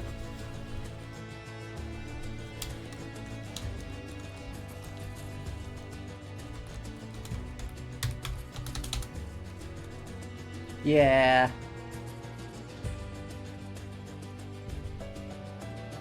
Yeah, turns out Geckonosis, exactly. Turns out, you know, the definitely not Gabriel Mary hybrid who has been giving us instructions the whole time sits on the right side of godlier God.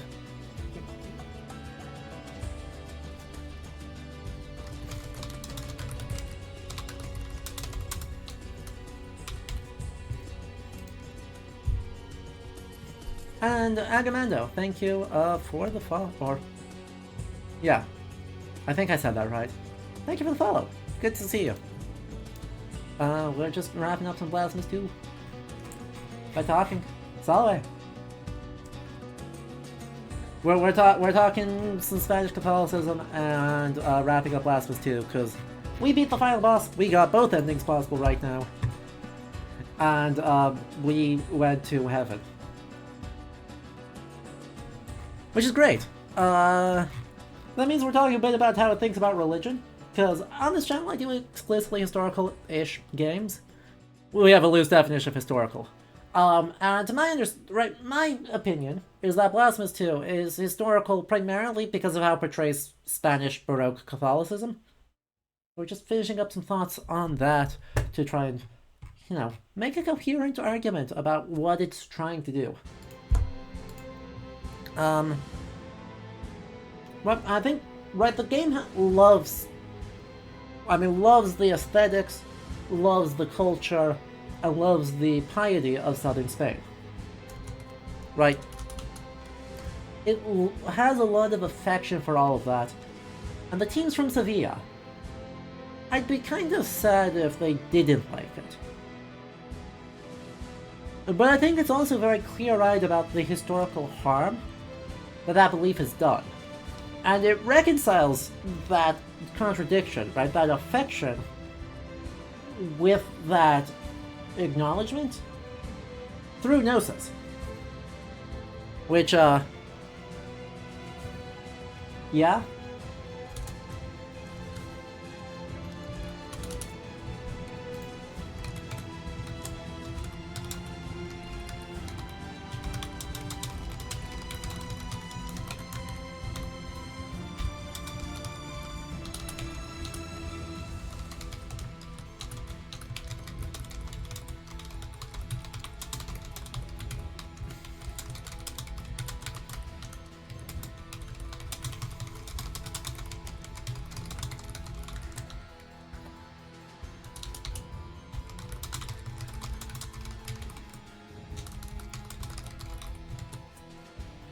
Right? That's my overall feeling on that, right? Am I happy that the game decided secretly the miracle is the demiurge? And that Sophia exists, above and behind and in opposition to the miracle? Yeah. I think mechanically it's a fantastic narrative, right? I think it's a fantastic narrative tool. I think it created a fantastic set of boss fights. Top tier boss fights.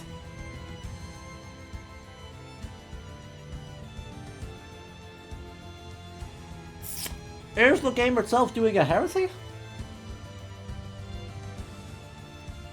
Yes.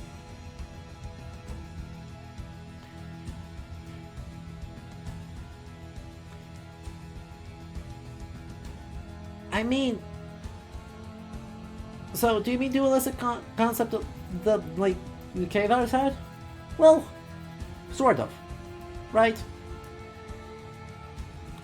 We don't know a whole lot about Albigensian beliefs because, the word Cathar is used to refer to quite a few different groups with different theologies, not all of whom are super well documented outside of court records, who maybe have a vested interest in making them more heretical than they actually were. But for the most part, I actually think a lot of the solution of Gnosticism is fairly young. I don't think there's a good through line to be drawn through late medieval dualistic heresies to this game. I think there's a pretty big break that gets resurrected, and there's a new thread that shows up in the 19th century with a bunch of scholars and, theosophists. You didn't think we were going to get through this without mentioning the theosophists, did you? But late 19th century, various occult groups love Gnosticism. 1940s, 1950s, 1960s New Age groups love Gnosticism.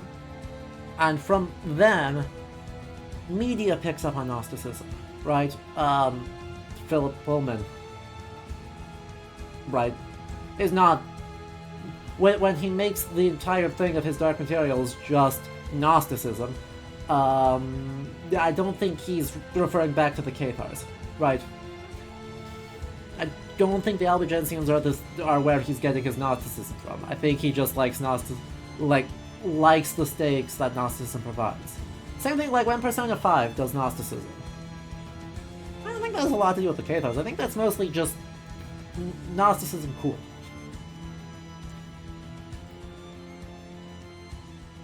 I think this game is pulling from that tradition because it's just such a good narrative device. Regardless of its theological soundness, such a good narrative device. It lets you literally go kill God and then not have to deal with any of the implications of what that means. Because there's just another God right there.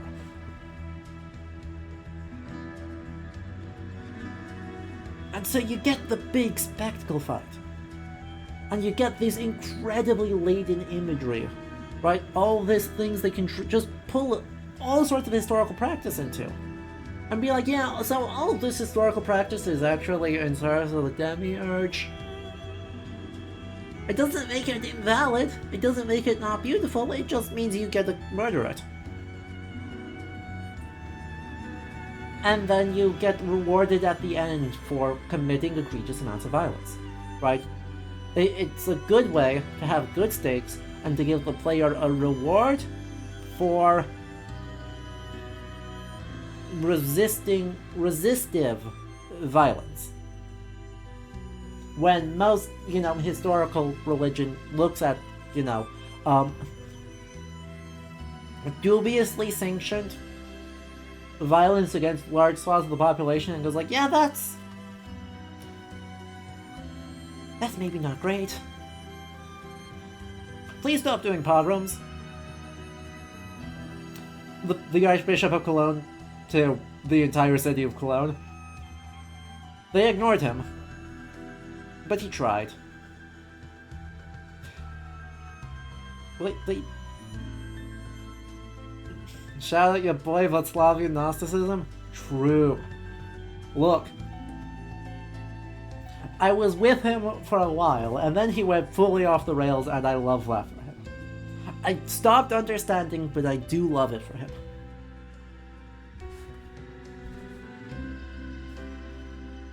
Go play Pentiment, everyone. But I guess that's really all I have to say on this, right? I don't have like a fantastic answer here on the end of does this have something super erudite to say? Does it do religion well? I don't know. It does religion interestingly. It relies on some very familiar narrative tropes in the end to carry its story. But there's clearly so much affection and so much care into the Spanish Baroque Catholicism of this world that even though its narrative is just modern media Gnosticism TM, I'm still end up thoroughly enjoying my time with it. I mean, right, I gotta gush about the Alhambra twice. That's a good day. That's a good day when I get to talk about how cool the Alhambra is. Because the game is so specifically Spanish that you can identify the Alhambra in the video game.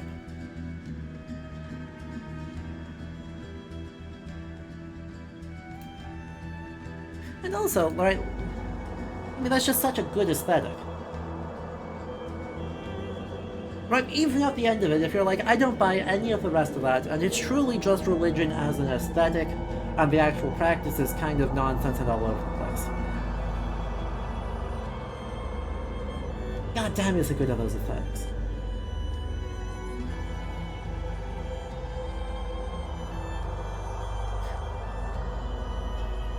Like, mwah.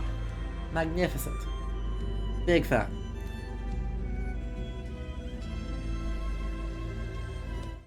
So, I suppose that wraps up our playthrough of Blasphemous 2. Thank you for tuning in. This has been super fun. This game plays so much better than Blasphemous 1, but it's not even fun. Like, I'm gonna be real. Blasphemous 2 feels consistently phenomenal to play. And so huge shoutouts to the team at Game Kitchen for tightening up their mechanics to that far. Because yeah, like that was badly needed, and also very good. I still think it has a little bit of like Nintendo Power Quest design. I like if they gave more flags, right? If they made religious texts less oblique, just text in general, but especially religious texts, I think they could make them less oblique. Give us more writing, right? Baroque Catholicism is an extremely literate religion. That's a weirdly difficult set of things to say. And so I think they could give us a bit more writing, a bit more transparency, move away from that Dark Souls lore dump design. The Dark Souls lore delivery engine is valid, but not brilliant. So if games could stop doing it, or find other ways to do the lore TM, I'd be grateful. But yeah, overall, fantastic game. Thoroughly enjoyed it. You should go support the developers and do it yourself. If you want to support me though, of course make sure you hit the follow button, because we do a ton of historical games on this channel. We've been doing a lot of Book of Hours, because, you know, that game, so chill, so relaxing. Like, I just, like, enjoy books. Like, I said I want more books, more writing, that game's got it in spades. But we're also 2 weeks away. Nope, that's no longer a true sentence. We are just over 1 week away from Assassin's Creed Mirage.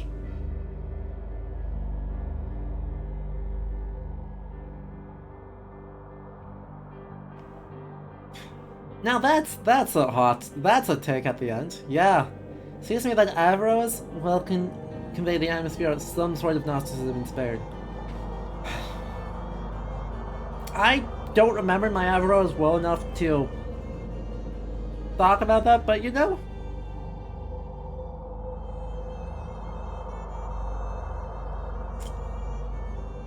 you may not be wrong. If you want to continue that thought, you should join the Discord, because you may be onto something that I had not even considered. We should keep talking about it there.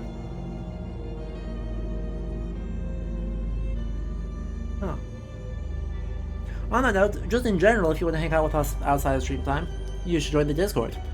And if you want to support the channel more, remember subscriptions right now are discounted. They help me keep doing this. Right, we've got AC Mirage coming up in, like, what, 10 days, right? Unless I'm really foolish, we're like 10 days away. We're gonna do a launch day stream. You know, actually, here's the plan. This is probably important. We're gonna do a launch day stream of it, where we're not gonna be playing the game very much. Instead, we're going to be going over the background, right? What are the things you need to know about the Abbasid Caliphate in order to be able to understand what the heck the game's doing? And what are my expectations for the game? And what are the things I'm worried about for the game? And maybe hopping into the game a little bit. Then, I'm thinking probably that Friday, Saturday, Sunday, October, what is it? 4th, 5th, 6th, 7th, 8th? I think it's October 6th, 7th, 8th. We're going to be doing a lot of streams of it. I need to figure out the exact schedule, because of course there's also a conference that I'm attending that same weekend, which makes it annoying. Luckily it's here in town though, so it's not that hard to... I should be able to do both.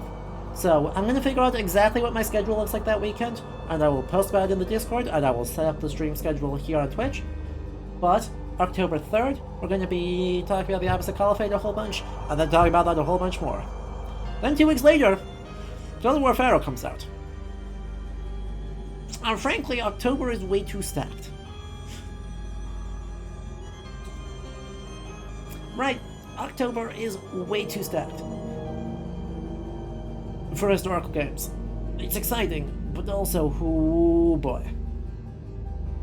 So yeah, if you want to see all of those, make sure you are supporting the channel. Consider subscribing to the channel, or like Wolfie did, if you lurk long enough, you may get gifted a sub.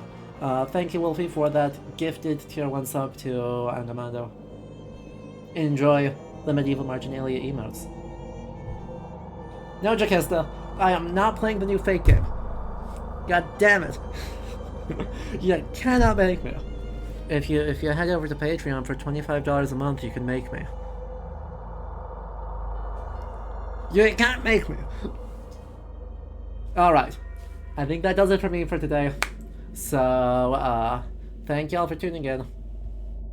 Until next time I see you, whether that's during the week for some, like, if I have energy, I want to do some stuff during the week, just more cataloging because there's a lot of book of hours. Or for next weekend for more bigger streams. Appreciate y'all being here. Until I see you next. Hope y'all have a very good, very restful start to your weeks. Okay? Bye!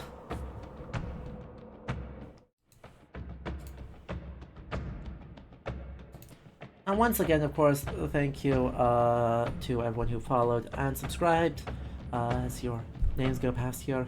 Thank you to Raptors for being our mod, hanging out in chat. And thank you to everyone listed on the side of the screen there, our Patreon patrons who make all of this possible. Alright. Thank you again. Have a good night.